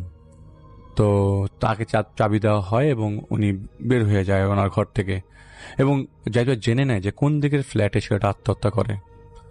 তো ওনার ঘর থেকে বের হয়ে জাহিদ ভাই নিচতলায় পৌঁছায় এবং জাহিদ ভাই সুস্পষ্টভাবে জানতো বাড়িওয়ালা মিথ্যা কথা বলছে, কোনো একটা কারণে কিছু একটা লুকাচ্ছে। কেন সে যদি পারিবারিক বা কারণে আত্মহত্যা করে, তবে যদি এমন সমস্যা হতো তাহলে তো তার হওয়ার কথা ছিল, ছেলের পরিবারের হওয়ার কথা ছিল, বাড়িওয়ালার সাথে কেন? যেহেতু আগে কারিনের ব্যাপারে একটা ঘটনা আমরা শেয়ার করেছি এবং সে জাহিদ ভাইয়ের অভিজ্ঞতা আছে, তাই শরীর বন্ধ না করে জাহিদ ভাই ফ্ল্যাটটায় ঢোকে। পচা গন্ধ আসছিল কিচেনের দিক থেকে। জাহিদ ভাই কিচেনের দিকে হেঁটে গেল, যে দেখে একটা বিড়ালের অর্ধেক খাওয়া বডি। এটা দেখে বের হতে যাবে এমন সময় তার মনে হলো কিছু একটা ধূপ করে পড়েছে, যন্ত্রণাময় গোঙানির শব্দ আসছে। জাহিদ ভাইয়ের হার্টবিট বেড়ে গেল, জাহিদ ভাইয়ের শরীর শক্ত হয়ে আসলো। জাহিদ ভাই ঘুরে তাকালো, দেখলো একটা ছেলে ঝুলে আছে, ঘাড় বাঁকা, চোখগুলো বেয়ে আছে, মানে বের হয়ে আছে, জিভটাও বের হয়ে আছে। জাহিদ ভাইয়ের দিকে তাকিয়ে হাসছে, আর পেছন থেকে হাতটা সামনে এনে সেই বিড়ালটির বাকি অংশটা কামড়ে কামড়ে খেতে লাগলো। জাহিদ ভাই বের হয়ে যেতেও বের হইতে পারলো না, কারণ তখনই ছেলেটা লাফ দিয়ে গেটের সামনে দাঁড়িয়ে যায় ওই ফাঁসির জায়গা থেকে। আর এটা থেকে জাহিদ ভাই শরীরটা বন্ধ করে ফেলে। জাহিদ ভাই তখন বমি হওয়ার মতো অবস্থা। জাহিদ ভাই জানতো কারিনদের সাথে কিভাবে কথা বলতে হয়, তাই জাহিদ ভাই জিজ্ঞেস করে আগে কি হয়েছিল, কেন এখানে আটকে আছো। এই কথা বলার পর সে ছেলেটা কিছু বলে না, তাকে ডাইরেক্ট মারার চেষ্টা করলো, কিন্তু শরীর বন্ধ থাকায় পারেনি। জাহিদ ভাই জিজ্ঞেস করলো বাড়িওয়ালাকে কিছু করেছে। আর এটা যখনই বলা হলো তখনই সেই ঘর থেকে একটা, মানে ওই ঘর থেকে, রুম থেকে একটা কথা ভেসে আসলো। কথাটা হলো, ধর, আজ ওকে ছেড়ে টুকরো টুকরো করবো। এই কথা শোনার পর জাহিদ ভাই একটা আমল করতে করতে আস্তে আস্তে সেই ঘর থেকে বেরিয়ে গেল, একেবারেই বের হয়ে গেল। বের হয়ে তিনি বাইরে যেয়ে দাঁড়ায়, আর তখনই তার পায়ের কাছে সেই বিড়ালটার সেই খাওয়া অংশটুকু হঠাৎ করে উড়ে আসে, যেটা তিনি মানে কিচেনে দেখেছিল। জাহিদ ভাই দুয়া দুরুদ পরে সেখান থেকে চলে আসে। রাতে জিনকে সবকিছু জানায় এবং সেই বাসার ঠিকানা দেয়। উনি বললেন এভাবে যেন কোনো আত্মহত্যা ঘটিত জায়গায় জাহিদ ভাই যেন একা না যায়। জিন রাতে 3টার দিকে আসে এবং প্রথম কথাটি ছিল অন্যায়, কঠিন শাস্তি অবশ্যই হবে। এই বাড়িওয়ালা সেটিই পাচ্ছে, এর চেয়ে বড় ক্ষতি আসন্ন। শুনো, বাড়িওয়ালার কোনো অপবাদ, মানে কোন একটা কাহিনী আছে, সে একটা অপবাদ দেয় ছেলেটাকে এবং ছেলেটার বাবা সে অপমান করে, তা অনেক, সে মানে ছেলেটার বাবাকে অনেক অপমান করে, কারণ সেই দিন ছেলেটার বাবা ছেলেটাকে অনেক বকাঝকা করে এবং চর মারে ছেলেটাকে। ছেলেটা ছিল নির্দোষ, বাবার অপমান লজ্জায় সে আত্মহত্যা করে। এরপর খুবই অন্যায়ভাবে তার লাশকে ঘন্টার পর ঘন্টা ফেলে রাখা হয়েছিল। মাছি বসেছে, পোকা বসেছে, ইনসান হয়তো ভুলেই গিয়েছিল এটা একটা ইনসানের মৃত শরীর। এই অত্যাচার করে ছেলেটাকে শুধু পানি ঢেলে জানাজা না পড়িয়ে কবরস্থ করেছে লোকজন। এমন জঘন্যতম কাজ করার দরকার ছিল না। বিনা জানাজার কারণে ছেলেটার লাশ এখন শয়তানের কবজায়। তুমি যা দেখেছ তা ছিল একটা পিচাসের ভেলকি। সেই বাড়িওয়ালার পরিবারের উপর খুব বড় বিপদ, জান যেতে পারে যে কারণ। ছেলেটার লাশের উপর কুফরি করে তার কাফনের কাপড় একটু একটু করে বের করছে এবং সেই কাপড়ের কিছু অংশ জাদু করে 71টা টুকরা করে সেই বাড়িতে পিশাচরা রেখেছে, যার কারণে পুরো বাড়িতে তাদের বিচারণ আছে এবং অন্য পিশাচরা সেই বাড়িতে আসে। তুমি যেই জীবজন্তুর অংশ দেখেছ তা সেই পিশাচগুলোর কাজ। যেদিন তারা কাপড়টা পুরো বের করে ফেলতে পারবে কবর থেকে, সেদিন এই লাশটা পিশাচগুলো তুলে ফেলতে পারবে। না জানি কি করে সেই পিশাচগুলো লাশটাকে নিয়ে। তো জাহিদ ভাই জানতে চাইলো এখন কি করা যেতে পারে। উনি বলেন আগে ওই বাড়িতে থাকা কাপড়ের টুকরোগুলো উদ্ধার করতে হবে, তারপর সেই কাপড়গুলো নিয়ে ছেলেটার কবরের কাছে যেতে হবে। বের হয়ে থাকা কাপড় এবং কাপড়ের টুকরোগুলো তার কবরে প্রবেশ করিয়ে দিতে হবে এবং তার জানাজা আদায় করতে হবে। তো জাহিদ ভাই বলে আমি একা তো পারবো না কাপড়গুলো খুঁজতে। উনি বলেন উনি নিজে আসবেন এবং তাকে সাহায্য করবেন কাপড় খুঁজতে। তো জাহিদ ভাইকে তিনি শিখিয়ে দেন কি করতে হবে। উনি চলে গেলে জাহিদ ভাই তার ফোনটা হাতে নিয়ে দেখে 30টা মিস কল, এবং এই মিস কল এসে বাড়িওয়ালার থেকে। তো জাহিদ ভাই ফোন করে, ফোনের উপর ওই পাশ থেকে আতঙ্ক, প্রথমে কান্নাকাটি এবং বিভিন্ন শব্দে জাহিদ ভাই কিছুই বুঝতে পারছিল না। পরে এবার ফোন দিলে উনি বলেন আমাদেরকে ভাই একটু বাঁচান, আমার ছেলে মেয়েগুলোকে ওরা মেরে ফেলবে, একটু সাহায্য করেন। তো জাহিদ ভাই জিজ্ঞেস করে কি হয়েছে, আর ওই ফোনের ব্যাকগ্রাউন্ড থেকে কান্নাকাটি এবং উচ্চ স্বরে দোয়া দুরুদ পড়ছিল তার পরিবার। তো জাহিদ ভাই ফোন রেখে জাহিদ ভাই জিনকে ডাকে। উনি এলে জাহিদ ভাই ফোনের কথাগুলো তাকে বলে। উনি বলেন 1 মিনিট পর পিশাচগুলো 1 মিনিট পর বলল যে পিশাচগুলো ক্ষতি করতে পারে, তুমি তাদের বলে দাও আমি যাচ্ছি তাদের বাসায়, যখন তারা সূরা ফাতিহা পড়ার শব্দ পাবে তখনই যেন তারা বাসা থেকে বেরিয়ে যায়। তো জাহিদ ভাই আর ওই জাহিদ ভাই জিন তাকে বলে যে আমি পিশাচদের বেশিক্ষণ আটকে রাখতে পারবো না, এটা বলে উনি চলে যায়। তো জাহিদ ভাই বাড়িওয়ালাকে ফোন দেয়, বলতে থাকে যে বাড়িওয়ালা বারবার বলছিল আমাকে, বাড়িওয়ালাকে বলছিল যে দেখেন কিছুক্ষণ পর ফোনে থাকা অবস্থায় আমার ওখানে জিন যাবে, আপনি কোনো শব্দ শুনতে পান কিনা। তো জাহিদ ভাই ফোনের মধ্যে শুনতে পাচ্ছিল যে সূরা পড়ার শব্দ আসছে। তো জাহিদ ভাই তারা জানায় যে সূরা ফাতিহা পড়ার শব্দ আসছে। তো তখনই জাহিদ ভাই বলে ঠিক আছে আপনি এখনই আপনার পরিবারকে নিয়ে বেরিয়ে যান। তো আল্লাহর রহমতে তারা বেরিয়ে যায় এবং তাদের সান্ত্বনা জাহিদ ভাই দেয় যে তারা ওই দিন রাতে পাশের প্রতিবেশীর বাসা যেন থাকে, এটাও তিনি বলে দেন। তো তারা ওই দিন থাকে অন্য বাসায়। তো রাত পোহানোর পর সেই বাড়িওয়ালার সাথে জোহরের পর দেখা হয় জাহিদ ভাই। তো জাহিদ ভাই বললো যে আমাকে সব সত্য কথা বলেন তো, কেননা আমি জানতে পেরেছি আপনি যে মিথ্যা অপবাদ দিয়েছিলেন, ঘটনা পরিষ্কার করেন। তো উনি পরে বলে যে 3 মাস আগে ওনার বড় মেয়ের ফোন ওই ছেলের কাছে পাওয়া যায়। ছেলেটা ফোনটা পেয়েছিল বাড়ির মেইন গেটের কাছে। এখন যেহেতু তার বুদ্ধি কম তাই সেই মোবাইলটা নিয়ে খেলছিল বাচ্চাদের মতো করে। বাড়িওয়ালারা ফোন দিয়ে কল করে পরে ফোনটা খুঁজে পায় তার কাছে। মানে নিজে আগে বেশ কয়েকবার ছেলেটাকে চড় থাপ্পড় মারে, তারপর ছেলেটার বাবাকে চরম অপমান করে মানুষজন দাঁড় করিয়ে। সেদিন রাতে বাড়িওয়ালা জানতে পারে তার বড় মেয়ের ফোন তার বড় মেয়ে নিজের ভুলে বাইরে রেখে আসে। কিন্তু তারা তো বাড়িওয়ালা, তারা তো নত হতে শেখেনি। তারা বাড়ি করে নিজেদের অনেক বড় ভাবে, তাই সেই ব্যাপারটা চেপে যায়। বাড়ির মালিক ভাড়াটিয়ার কাছে মাফ চাইবে সম্ভব? এদিকে ছেলেটার বাবা অপমানে ছেলেটাকে চর মারে এবং বকাঝকা করে। আল্লাহ ভালো জানেন কেন সেই বুদ্ধিহীন ছেলেটা সেদিন রাতে আত্মহত্যার চিন্তা কিভাবে করলো। ছেলেটা মরলো, তারপরে সেই বাড়িওয়ালার তার কৃতকর্মের জন্য ক্ষমা চায়নি ছেলেটার বাবার কাছে। গত রাতে বাড়িওয়ালা শুয়েছিল, রাত 1টার দিকে পুরো ফ্ল্যাটে ধূপ ধূপ শব্দ হতে লাগলো। 3টা সিলিং ফ্যান চলন্ত অবস্থায় একসাথে খুলে পড়ে। বাথরুমের কল, কিচেনের কল দিয়ে সমানে পানি পড়তে থাকে। জানালার কাঁচ ভেঙে যায়। পুরো পরিবার এক ঘরে এসে ঢুকে যায় এবং হাতে কোরআন শরীফ নিয়ে দুরূদ পড়তে থাকে, সূরা পড়তে থাকে। কিছুক্ষণ পর তারা শুনতে পেল তাদের ফ্ল্যাটের মেইন গেট কেউ খুলে ফেলেছে এবং সেই রুমের গেটের কাছে এসে কে জানি দাঁড়িয়ে আছে। বাড়িওয়ালারা কোনো কোরআন পড়তে লাগলো। তারা শুনতে পেল গেটের ওপার থেকে পৈশাচিক কতগুলো কণ্ঠের কথা। তারা বড় বড় হাড়ি পাতিল নাড়ানোর শব্দ পাচ্ছিলেন। তারা শুনতে পেলেন ধর আগে মেয়েটাকে ধর, কিরে বের হয়ে দেখ কত খাবার এনেছি তোদের জন্য, গিলা কলিজা মাংস এনেছি তোদের জন্য, কতদিন তাজা রক্ত খাই না, আগে তোদের গলা কাটবো, রক্তগুলো খাবো, তারপর তোর চামড়াটা তুলে ফেলবো, কলিজাটা আলাদা করব, গুর্দাটা আলাদা করব, তারপর তোকে টুকরো করে কেটে খেয়ে ফেলবো, খোল না গেটটা বলে গেট ছাপড়াতে লাগলো। উনি কোরআন শরীফ ভয়ে ভয়ে পড়তে লাগলেন আর জোরে জোরে তখন তিনি সব শুনতে পান যে কসাইরা যেভাবে ছুরিকে একটা চিকন জিনিস দিয়ে ধার দেয় সেই জিনিসটা নিয়ে শব্দ আসতে লাগলো। বড় কোনো ডেকচি সরানোর শব্দ আসতে লাগলো। বলতে লাগলো আরো বড় বড় হাড়ি নিয়ে আয়, অনেক মাংস রান্না হবে, এক একটার ওজনও তো কম না, এই হাড়িতে কেবল ওর পিচ্ছি ছেলেটা আটবে, বাকিগুলাকে কোথায় রাখবি? এমন সব লোমহর্ষক কথাবার্তা ভেসে আসছিল। আর বাইরে তখন প্রচন্ড ঝড় বৃষ্টি চলছে, তাই চিৎকার চেঁচামেচি কেউ শুনতে পায় নাই। 2-1 আত্মীয়কে তারা জানালো। এরপর তাকে কারণ তাকে জাহিদ ভাইকে ফোনে পাচ্ছিল না। পরে জাহিদ ভাই ফোন করলো, ওই যে 30 বার মিস কলের কথা বললাম, তখন জাহিদ ভাই বিজি ছিল, তখন তাকে ফোন দিয়ে পাচ্ছিল না। এবং তারা সূরা পড়ার শব্দ পেয়ে বেরিয়ে এলো। বেরিয়ে আসার সময় সব জিনিসপত্র লন্ডভন্ড হয়ে পড়ে থাকতে দেখা গেল। তো জাহিদ ভাই তাকে বলে সবকিছু যে এইসব জিনিস কিন্তু আমার জিন তাকে বলেছিল আর কি।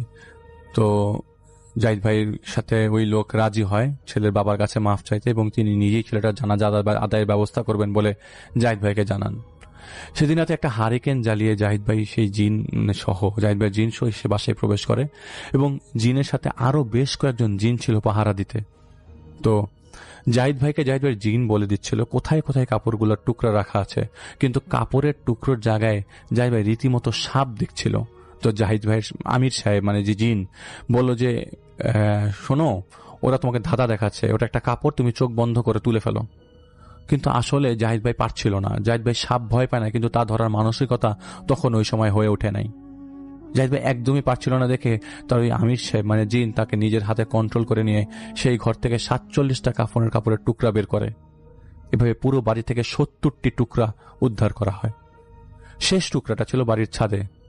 ছাদের গেট খুলে ছাদে ঢুকতেই একটা বীভৎস দৃশ্য দেখা গেল বেশ কয়েকটা কুকুর একটা মৃত পশুকে কামড়ে টেনে হিচড়ে আলাদা করে ফেললো। আর সবার জাহিদ ভাই দেখে যে সেই ছাদ থেকে লাফ দিয়ে চলে গেল। জাহিদ ভাই আমির সাহেবকে বললেন চোখ বন্ধ, জাহিদ ভাইকে তার আমির সাহেব বললেন জিন বলে চোখ বন্ধ রাখো, যাই শুনো না কেন তুমি চোখ খুলবে না। জাহিদ ভাই একটা সূরাটা পড়লো, এবং সূরা পড়ার পর কমান্ড করার মতো আল্লাহর কালাম সবকিছুর উপর এবং ওই কালো শয়তানের ধ্বংসের দিকে নিয়ে যাবে এমনটা ভেবে পড়তে পড়তে জোরে জোরে নিঃশ্বাস নিয়ে পড়তে লাগলো। জাহিদ ভাই চোখ বন্ধ করে পড়তে লাগলো। জাহিদ ভাই তার কানের মধ্যে ধপাস ধপাস পড়ার শব্দ পেল, ঝিঝি পোকার শব্দ পেল, পশু পাখির ডাক শুনতে পেল, এবং জাহিদ ভাই এই সম্পর্কে জানতো বিধায় জাহিদ ভাই পুরা সূরাই পড়ল। জাহিদ ভাই শুনছিল জাহিদ ভাইয়ের আমির ওই জিন পিশাচদের বলছে বদমাইশ, এটা ইনসানদের এলাকা, ইনসানদের খাওয়ার শখ তোদের আজ মিটিয়ে দেব। এটা উনি বলার পর শুধু চাবুক মারার শব্দ এবং পৈশাচিক এক কান্নার শব্দ আসছিল। জাহিদ ভাইয়ের সাথে থাকা আমির সাহেবের সাথে থাকা জিনগুলা তাদের শায়েস্তা করে সেখান থেকে বিদায় করে দেয়। তো জাহিদ ভাইয়ের জিন জাহিদ ভাইকে চোখ খুলতে বলে। জাহিদ ভাই তাকিয়ে দেখে তার জিনরা রীতিমতো গোসল করে এসেছে এবং টপ টপ করে তাদের চারিপাশ থেকে পানি পড়ছিল। তো জাহিদ ভাইকে তারা নিয়ম পালন করা শিখিয়ে দেয়, সেই কাপড়ের টুকরোগুলোতে ফু দিতে বলে। এরপর উনি সেখান থেকে চলে যায়। জাহিদ ভাইয়ের বাসায় চলে আসে। এদিকে সেই বাড়িওয়ালা ছেলেটার বাবার খোঁজ পায়। তারা ছেলে মারা যাওয়ার পরে শহর ছেড়ে গ্রামে চলে যায়। তারপর দিন জাহিদ ভাই বাড়িওয়ালা এবং বাড়িওয়ালার শ্যালক ছেলেটার গ্রামের বাড়ির দিকে রওনা হয়। বিকাল 3টায় তারা সেখানে পৌঁছে যায়। তাদের বাড়ির সবার সামনে বাড়িওয়ালার ছেলেটার বাবার কাছে পা ধরে মাফ চায়। সেই অনেক বেদনাদায়ক কথাবার্তা হয় সেখানে। বাড়িওয়ালাকে থেকে তিনি ক্ষমা করে দেন এবং বাড়িওয়ালার ছেলেটার বাবাকে জড়িয়ে ধরেন। এই মুহূর্তটা জাহিদ ভাইকেও কাঁদিয়ে ছাড়ে। উনি তাদের বাড়ির সবার কাছে ক্ষমা চায়। সন্ধ্যার আগে সবকিছু ছেলেটার বাবাকে বলে। এটা শুনে ছেলেটার বাবাকে বলেন, কাকা, আমার ছেলেটার মাটি দেওয়ার পর থেকে দেখি ছেলেটার কবর থেকে খালি ওর কাফনটা বের হয়ে যায়। প্রতিদিন আমি যেতাম ওর কবর দেখতে, আর দেখতাম 3-4 আঙ্গুল কাপড় বের হওয়া। আমি ডেইলি কাপড়টা ভিতরে ঢুকাই দিতাম, কিন্তু প্রতিদিনই বের হয়ে থাকতো। গ্রামের ইমামকে জানালে সেই ইমাম অনেক দোয়া দুরুদ পড়েছিল, কাজ হয় নাই। ইমাম বলেছিল আত্মহত্যার কবরে অনেক কিছু হয়, আপনি আর যাবেন না এখানে আপাতত কবর জিয়ারত করতে। সেদিন থেকে তিনি আর যায়নি। কিন্তু প্রতিটা রাতে তিনি স্বপ্ন দেখতেন কুকুরের মতো ন্যায় বড় বড় জানোয়ার তার ছেলের লাশটাকে ছিঁড়ে কামড়ে খাচ্ছে। পরে সেই গ্রামের বেশ কয়েকজন মাতবর এবং ইমামকে তিনি সবকিছু বলে এবং বোঝাতে সক্ষম হয় জাহিদ ভাই। রাত 2টার দিকে জাহিদ ভাইয়ের সেই জিন জাহিদ ভাইকে 71 টুকরা কাপড়টা এনে দিয়ে দেয়। সেই কাপড় নিজ হাতে জাহিদ ভাই ধোয়। তারপর তিনি গ্রামের ইমাম, বাড়িওয়ালা, তার শ্যালক এবং ছেলের বাবা সেখানে যায়। জাহিদ ভাই ওনাদের সবার সাথে জাহিদ ভাইয়ের আমির সাহেবও ছিল, কিন্তু শুধু তাকে জাহিদ ভাই ছাড়া তাকে আর কেউ দেখছিল না। জাহিদ ভাই কবরের কাছে যে দেখতে পায় অনেকখানি, প্রায় 3 ভাগের 2 ভাগ কাপড় বের হয়ে এসছে কবরের মাটি ভেদ করে। আমির সাহেব দুধ পড়ছিল, জাহিদ ভাইয়ের জিন। বাড়িওয়ালা কিছু পানি পড়া জাহিদ ভাইয়ের শরীরে ছিটাচ্ছিল। আর ইমাম, ছেলের বাবা আর বাড়িওয়ালার শ্যালক কবর জিয়ারত করছিল সশব্দে। জাহিদ ভাই আগে কাপড় ঢোকাতে চেষ্টা করে, কিন্তু তখন প্রচন্ড মাথা ব্যথা শুরু হয় জাহিদ ভাইয়ের, এবং তুমুল বাতাস সেখানে বইতে থাকে। বাতাসে ভেসে আসতে থাকে একটা কথা, শূন্যের অধিপতি ধরি বহমন, স্বীকার করিলে বইবে রক্তের ঢেলা দোহাই, তোর নবীর মাথার নইলে সর্প দংশ করিবে দংশন, আমি অসুর চিরনশ্বর। এটা জাহিদ ভাইয়ের তখনও মনে ছিল, সেজন্য তিনি লিখতে পেরেছেন। তখন জাহিদ ভাই সূরা পড়তে লাগলো। বেশ কিছু ডাল ভেঙে জাহিদ ভাইয়ের চারপাশে পড়ে এবং পৈশাচিক হাসি ভেসে আসতে থাকে। অনেক কষ্ট করে জাহিদ ভাই সেই কাপড়গুলো ভেতরে ঢোকাতে সক্ষম হয় এবং মাটি দিয়ে সেই গর্ত ঢেকে দেয়। তারপর সেই পিশাচের খেলা সেখানেই থেমে যায়। জাহিদ ভাই ছেলেটার গায়েবানা জানাজা আদায় করে রাতের বেলা কবর জিয়ারত করে সেখান থেকে চলে আসে। তো পরে ধীরে ধীরে সেই বাড়িওয়ালার সমস্যা কেটে যায়। আরো কিছু কাজ করার পর তারপর থেকে তেমন আর সমস্যা হয়নি। তো জাহিদ ভাই একটা কথা বলেছেন যে যখন থেকে তিনি টের পাচ্ছিলেন বাড়িওয়ালা মিথ্যা কথা বলছে, তখনই ঠিক করেছিল যে এই লোকের সাহায্য তিনি করবেন না। কিন্তু আমির সাহেব জাহিদ ভাইকে পুরো ঘটনা বলেন এবং জাহিদ ভাই তখন রাগ উঠে যায় বাড়িওয়ালার উপর। কিন্তু জাহিদ ভাইয়ের আমির সাহেব মানে জিন তাকে বোঝান জাহিদ ভাই সেই ছেলেটিকে সাহায্য করতে হবে, কারণ ওর ওই দুনিয়াতে এমন অবস্থায় আছে যে ওকে সাহায্য না করলে ওর সমস্যাই হবে, আর সে বিপদগ্রস্ত বাড়িওয়ালাকেও। আর তার যেহেতু জানাজা হয়নি, তার জানাজা হওয়াটাও অনেক জরুরি। এটা শরীয়ত বিরুদ্ধে কাজ। একটা মানুষ তার জানাজা পড়ার হক আছে, শুধু তার জানাজা না পড়ার কারণে একে ঘটনা ঘটেছে। যদি এই অবস্থায় 4 মাস 10 দিন পার হয়ে যেত, তাহলে এই বাড়িওয়ালা এবং মারা যাওয়া ছেলেটার পরিবারের বড় ধরনের ক্ষতি হতো, আর তা হলো মৃত্যু। তো যদি জাহিদ ভাই বলেছেন সম্ভব হলে আমার একটা প্রশ্নের উত্তর দেবেন, তা হলো মানুষ যারা শুনে আপনার মুখে জাহিদ ভাইয়ের এই ঘটনা, তারা কিভাবে গ্রহণ করে জাহিদ ভাইয়ের ঘটনাগুলো? মানে কি তাদের ভালো লাগে? জিজ্ঞেস করেছে আপনাদের সবাইকে, কারণ বানাউট কিছু দেওয়া সম্ভব না। আর জাহিদ ভাই যা চোখে দেখে তাই লেখে, এর বাইরে কিছু লেখা হয় না। ঘটনার এখানেই শেষ। আশা করছি সবার ঘটনাটি পছন্দ হয়েছে। আমাদের লিসেনার্স একটা ভয়েস মেইল দিয়েছে, আমরা এখন সরাসরি তার ভয়েস মেইলে যাব। আপনারা একটু ঘটনাটি শুনে আমাদের জানাবেন যে ভয়েস মেইলগুলো আপনাদের কেমন লাগছে। চলুন চলে যাই আমাদের অডিয়েন্সের কাছে। আমি মোহাম্মদ ইমরান শালিখা, মাগুরা থেকে লিখছি। ঘটনাটি আমি কালেক্ট করেছি আশরাফুল রহমান চাঁদ ভাইয়ের কাছ থেকে। এই ঘটনাটি রাজবাড়ী জেলার বালিয়াকান্দি নামক স্থানের ঘটনা। ঘটনাটি আশরাফুলের ভাইয়ের মায়ের সাথে ঘটেছে। আর বেশি কথা না বাড়িয়ে মূল ঘটনায় চলে যাচ্ছি। যেহেতু তার মায়ের সাথে ঘটা, তাই তার মায়ের মতোই করে বলছি। আমি ছোটবেলা থেকে একটু বেশি চঞ্চল প্রকৃতির ছিলাম। মাঠ ঘাট বন জঙ্গল চুষে বেড়াতাম এবং বড়শি দিয়েই মাছ ধরতে খুব পছন্দ করতাম। একদিন আমি আর আমার বাবা আমাদের বাড়ির পাশের একটা খালে বড়শি দিয়ে মাছ ধরতে যাই এবং সেখানে আমরা অনেক মাছও পাই। আমার বাবা খুব পান খেতেন। পান শেষ হয়ে যাওয়াতে বাবা আমাকে রেখে বাড়িতে চলে আসেন পান খাওয়ার জন্য। বাবা আসার পর থেকেই আমি অনেক বেশি মাছ পেতে শুরু করি। এজন্য আরো বেশি উদ্দীপনা নিয়ে আমি মাছ ধরতে থাকি। বেশ খানিকটা সময় পার হয়ে গেছে, ওদিকে বাবা আসছে না। আমি বেশ অনেক সময় ধরে অনুভব করছি আমার পেছন দিয়ে কেউ আসা যাওয়া করছে।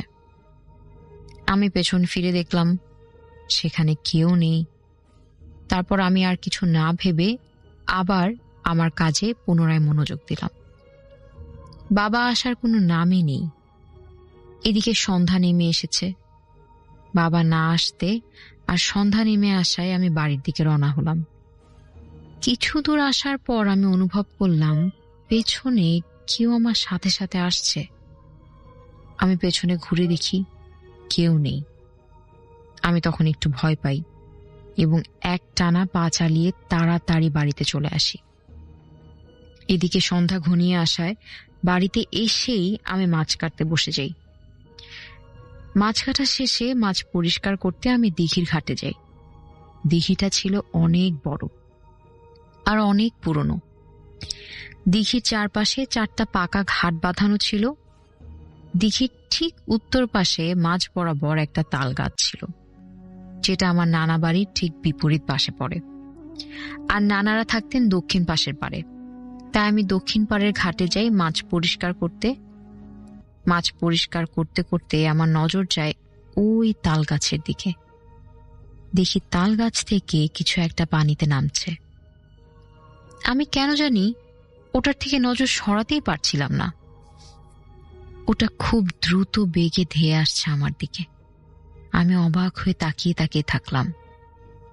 যখন সেটা কাছে চলে আসলো, আমি দেখলাম সেটা বিশাল বড় একটা গজার মাছ। মাছটা একটু দূর থেকে আমার দিকে তাকিয়ে দাঁত বের করে মানুষের মতোই হাসছে। আমি তো অনেক ভয় পেয়ে যাই।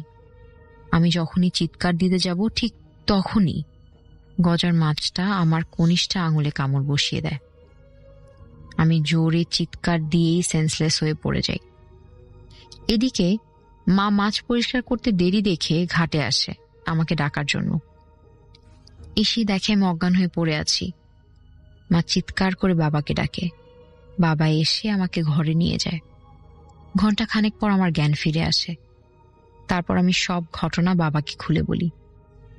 বাবা সবটা শুনে মসজিদের ইমাম সাহেবের কাছ থেকে পানি পড়া আনতে যায়। ইমাম সাহেবকে না পেয়ে বাবা খালি হাতে বাসার দিকে ফিরে আসে। আর তখন বাবার সাথে কিছু ঘটনা ঘটে। বাবার বর্ণনা অনুযায়ী যা ঘটেছিল সেগুলো এরকম যে আসার সময় ওই উত্তর দিকের তাল গাছটা পার হয়ে আসতেই হয়। বাবা যখনই তাল গাছটা পার হয়ে যাচ্ছে ঠিক তখনই বাবার কানে একটা আওয়াজ ভেসে আসে, কিরে পানি পড়া দিয়ে কি করবি? বাবা ভয়ে বলে ওঠে, কে ওখানে, কে কথা বলছেন? কোনো সাড়া না পেয়ে মনের ভুল ভেবে বাবা সামনের দিকে অগ্রসর হয়। আবার কানের কাছে ফিস ফিসে শব্দে বলে, পানি পড়া দিয়ে কোনো কাজ হবে না। তোর মেয়েকে আমার পছন্দ হয়েছে, ওকে আমি চাই। বাবা আবার থমকে দাঁড়ায়। কে কে আপনি? সামনে আসেন। পেছন থেকে কেন কথা বলছেন? সামনে এসে কথা বলেন। আসব, সময় হলেই সামনে আসব। ফিস ফিসিয়ে কথাগুলো বাবার কানে আসে। বাবার পা তখন অবশ হয়ে গেছে, আর হাঁটতে পারছে না। কিছু সময় পর বাবার শরীর ঘামতে শুরু করে। দোয়া কালাম যা মনে আসছে তাই পড়ছে। হঠাৎ একটা শীতল বাতাস বাবার গায়ের সাথে লেগে যায়। তারপর তার শরীরটা হালকা হয়ে যায় এবং সে দ্রুত বাড়ির দিকে চলে আসে। বাড়িতে এসে বাবা কাউকে কিছু না জানিয়ে খাওয়া দাওয়া শেষ করে বিছানায় চলে যায়। আমার বাবার ঘরটা ছনের চাল আর পাটকাঠির বেড়া দিয়ে তৈরি ছিল। আমি আলাদা রুমে থাকতাম, তবে আজ আমি মায়ের কাছে ঘুমাচ্ছি। রাত তখন ৩টা বা ৩:৩০। হঠাৎ আমার ঘুম ভাঙে পাটকাঠির ভাঙার শব্দে। আমি খুব ভয় পেয়ে মাকে ডেকে তুলি। তখনই আমার সাথে ঘটে যায় একটা অনাকাঙ্ক্ষিত ঘটনা। মায়ের গায়ে হাত দিতেই আমি চমকে উঠি। মা আগে থেকে আমার দিকে রক্তবর্ণ চোখে তাকিয়ে আছে। আমি ভয়ে বাবাকে ডাক দিতে যাব, তখনই অনেক মোটা ভয়েসে বলে, কিরে ভয় পাচ্ছিস? ভয় পাস না, তোকে আমার খুব ভালো লেগেছে, তাই তোকে দেখতে এলাম। এ কথা বলেই অট্ট হাসিতে ফেটে পড়ল মা, আর বলল, আমি আসব, আবার আসব। আমি তখন ভয়ে আমার চোখ বন্ধ করে ফেলি। তারপর আবার আস্তে আস্তে চোখ খুলি আর মার দিকে তাকিয়ে দেখি মা স্বাভাবিকভাবে ঘুমাচ্ছে। ভয়ে আমি জড়সড় হয়ে আয়াতুল কুরসি পড়তে শুরু করলাম। এমন অবস্থায় আজান কানে ভেসে আসলো। বিছানা ছেড়ে নামাজের জন্য রেডি হই। তারপর নামাজ আদায় করে আবার বিছানায় গিয়ে শুয়ে পড়ি। শরীরটা বেশ ক্লান্ত লাগছিল। কখন যে ঘুমিয়ে গেছি বুঝতেই পারিনি। সকালে হঠাৎ হইচই শব্দে আমার ঘুম ভাঙল। এত হইচই কিসের দেখতে বিছানা ছেড়ে দরজার চৌকাঠে দাঁড়ালাম। দেখলাম অনেক লোকজন কি নিয়ে যেন ফিসফিস করে কথা বলছে। আমাকে দেখে সবাই অবাক হয়ে তাকালো। আমি কিছু বুঝে ওঠার আগেই মা আমাকে জড়িয়ে ধরে কান্নাকাটি শুরু করে দিল আর বলছে, কোথায় গেছিলি মা তুই? গত 2 দিন তোকে কত খুঁজেছি, কোথাও পাইনি।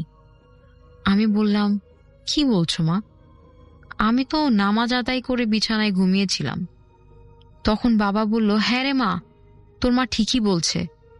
আমি ফজরের নামাজের জন্য তোর মাকে ডেকে তুলতে গিয়ে দেখি তুই নেই। কোথায় চলে গিয়েছিলি মা? বাবার কথা শুনে আমি হতভম্ব হয়ে দাঁড়িয়ে থাকলাম। কোথায় গিয়েছিলাম আমি? গত 2 দিন আমি নিখোঁজ। ভয়ে আমার শরীর শিউরে ওঠে। বিকালের দিকে বাবা একজন কবিরাজের কাছে যান। কবিরাজের বাড়িটা 2 গ্রাম পরে। বাবা কবিরাজের বাড়ি যেতে যেতে সন্ধ্যা ঘনিয়ে আসে। ভাগ্য খারাপ থাকলে যা হয় আর কি। কবিরাজ তার বড় মেয়ের বাড়িতে বেড়াতে গিয়েছে, আসবে শুক্রবার। মন খারাপ করে বাড়ির দিকে রওনা দিল বাবা। এদিকে চারিদিকে অন্ধকার হয়ে আসছে। বাবার কাছে কোনো টর্চ লাইট ছিল না, কিছু পাটখড়ি ছিল, তা দিয়ে আগুন জ্বালিয়ে রওনা দিলেন বাবা। কিছু দূর যেতেই পাটকাঠি শেষ হয়ে গেল। বাবা তখন অন্ধকারেই হাঁটছিল।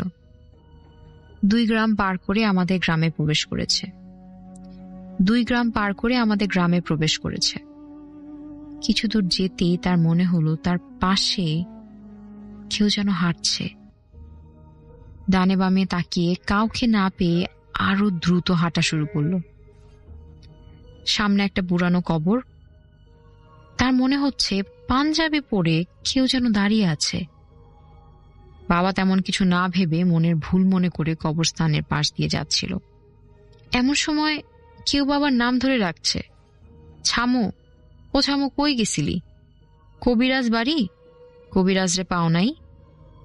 গোরস্থানের দিকে তাকিয়ে কাউকে দেখতে পেল না বাবা, তাই সে আর কিছু না ভেবে এক দৌড়ে বাড়িতে চলে আসে।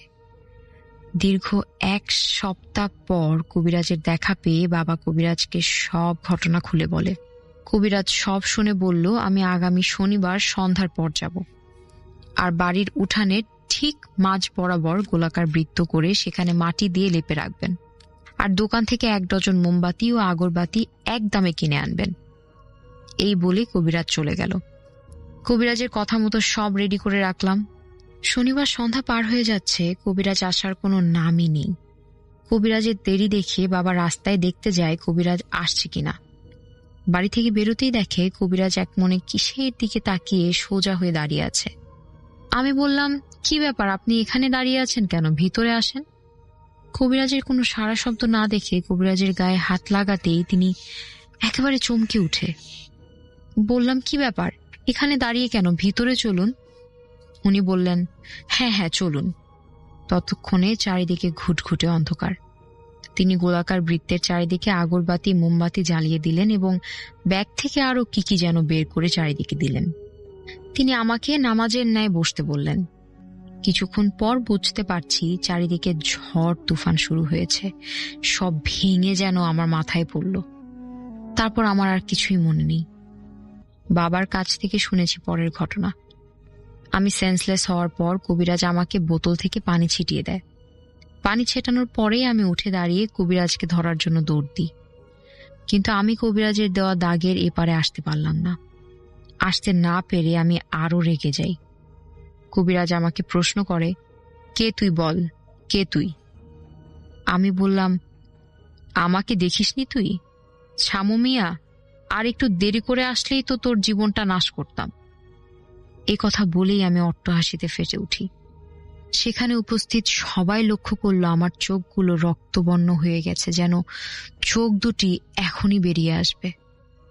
কবিরাজ বলল, আমি অপ্রস্তুত ছিলাম বলেই তুই সামনে আসতে পেরেছিলি। এখন বল তুই কে, কেন এসেছিস? ওকে ছেড়ে চলে যা।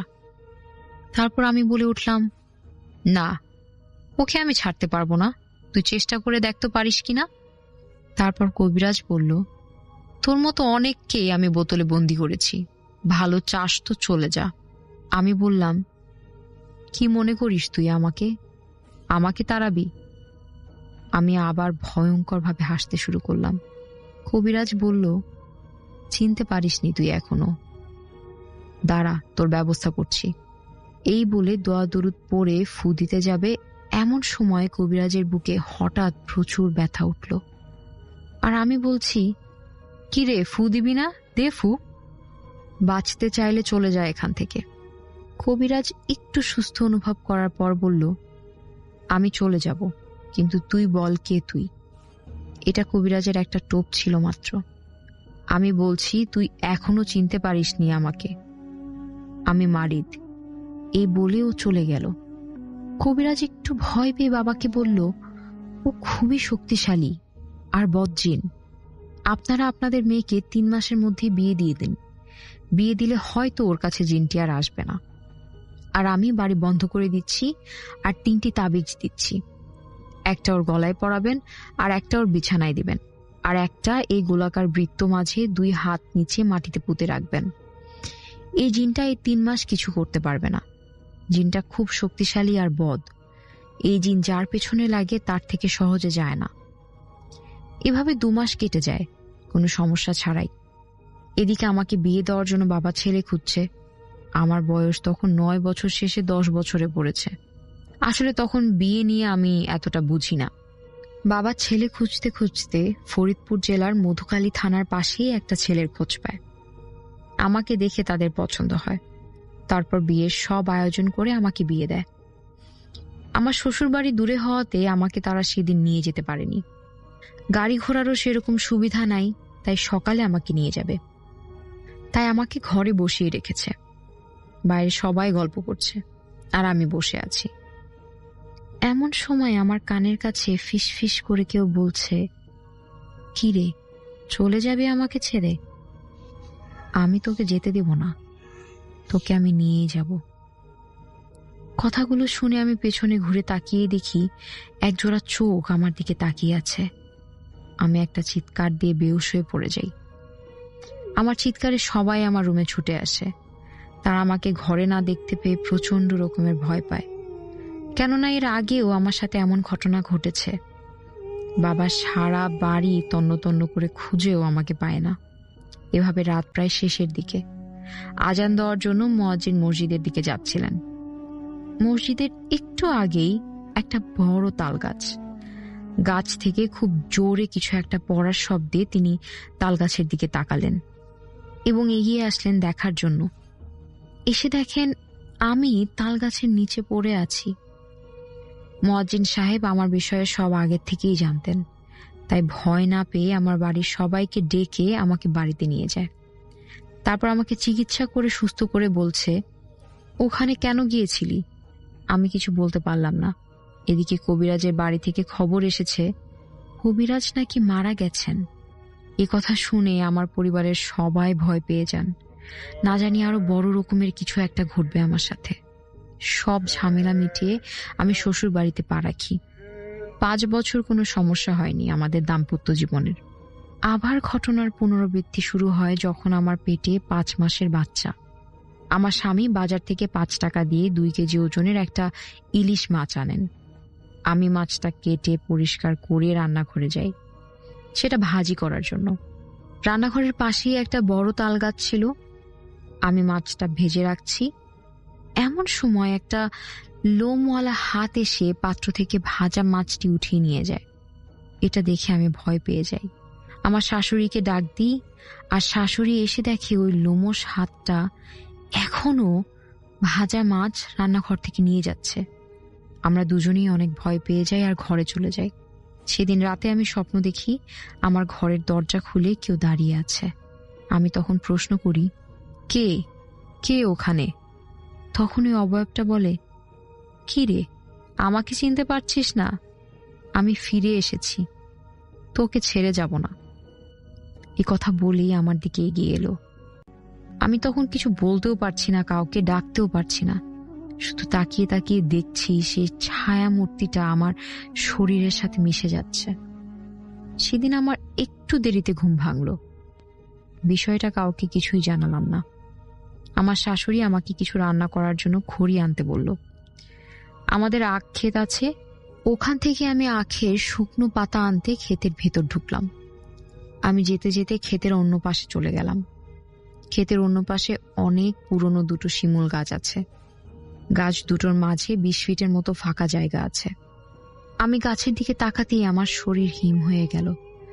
আমার কলিজা যেন ফেটে যাচ্ছে। চোখ আটকে আছে ওই গাছটার দিকে। দেখি দানবের মতো এক পা একটা শিমুল গাছে আর আরেকটা পা আরেক শিমুল গাছে। আমার দিকে তাকিয়ে ভয়ঙ্কর ভাবে হাসছে আর বলছে, আয় আয়, আমার কাছে চলে আয়। এসব দেখে আমি সেখানেই জ্ঞান হারিয়ে ফেলি। দুপুর গড়িয়ে বিকেল হয়ে যাচ্ছে। এদিকে আমার দেরি দেখে শাশুড়ি আমাকে খুঁজতে গিয়ে দেখে আমি অজ্ঞান হয়ে পড়ে আছি। চোখ দুটো খোলা, আগুনের মতো লাল হয়ে আছে। আমাকে ওভাবে বাড়িতে নিয়ে আসে। তারপর জ্ঞান ফিরলে আমি সবাইকে সব ঘটনা খুলে বলি। রাতে আমি শুয়ে আছি, আমার স্বামী আমার পাশে। ওখান থেকে শিমুল গাছ পরিষ্কার দেখা যায়। আমি শুয়ে শুয়ে দেখছি ওই শিমুল গাছটা থেকে ওই অবয়বটা নেমে আমার দিকে আসছে। আমি কথা বলতে পারছি না, মনে হচ্ছে আমার গলা কেউ চেপে ধরে আছে। আমি নিঃশ্বাস নিতে পারছি না। ও যত কাছে আসছে, আমার সামনে যেন আগুনের একটা বড় বৃত্ত তৈরি হচ্ছে। আমার কাছাকাছি এসে আমার চোখে থাবা মারে সেই অবয়বটি। তারপর আমার আর কিছু মনে নেই। আমার শাশুড়ি আমাকে পরে সব ঘটনা খুলে বলেছে।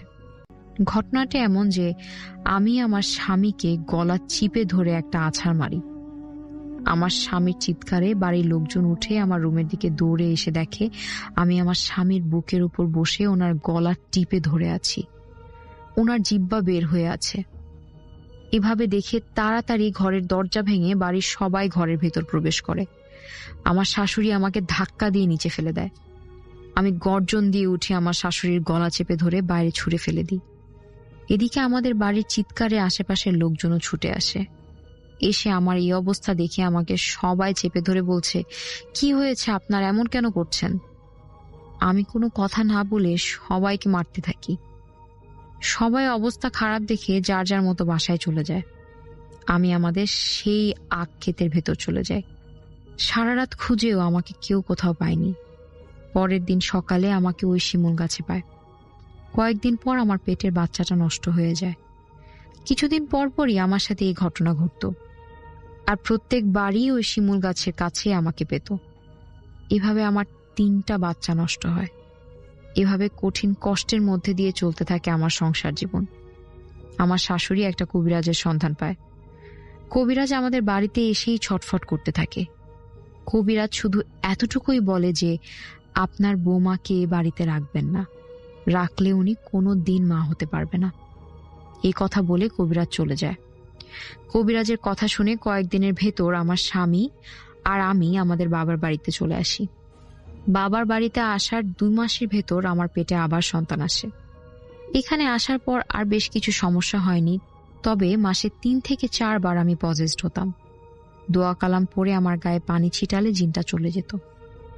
এভাবে আমি বাবার বাড়িতে 7টি সন্তানের জন্ম দিই।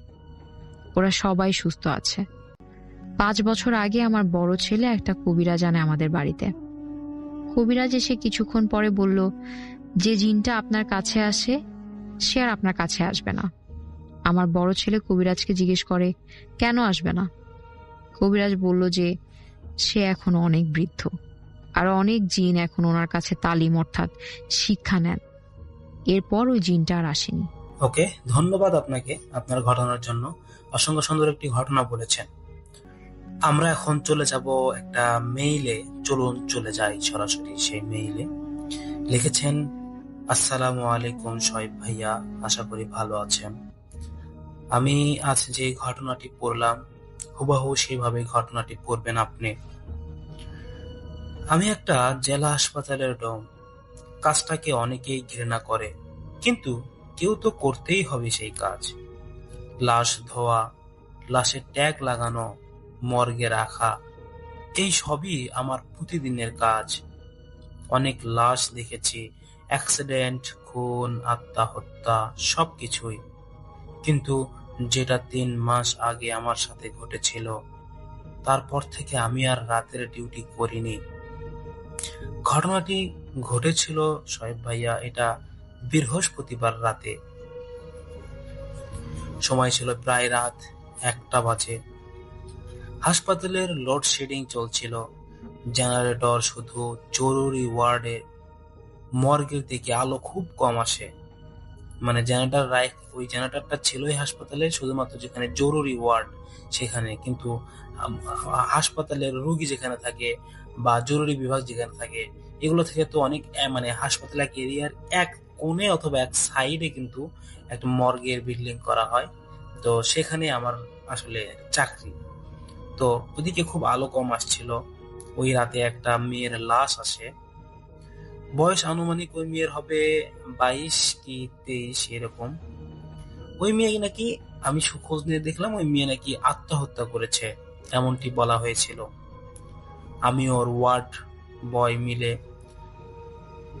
আমার সাথে আর একজন থাকতো ওই ওয়ার্ডের, যে মারা গেছে, যে ওখান থেকে নিয়ে এসেছে মর্গে, আমি আর ওই ছেলে মিলে ওই লাশটা ধুয়ে ট্যাগ লাগিয়ে মর্গের 3 নম্বর ড্রয়ারের ভিতরে ঢুকে দিলাম।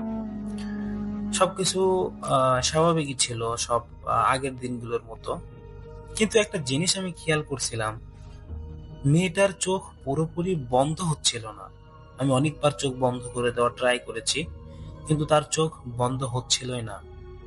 আমি আঙ্গুল দিয়ে চাপ দিয়ে বন্ধ করে দিলাম জোর করে, এবং বন্ধ করে দেওয়ার পরে ড্রয়ারের ভিতরে ঢুকে ড্রয়ারটাও বন্ধ করে দিলাম, ড্রয়ারে তালা লাগালাম।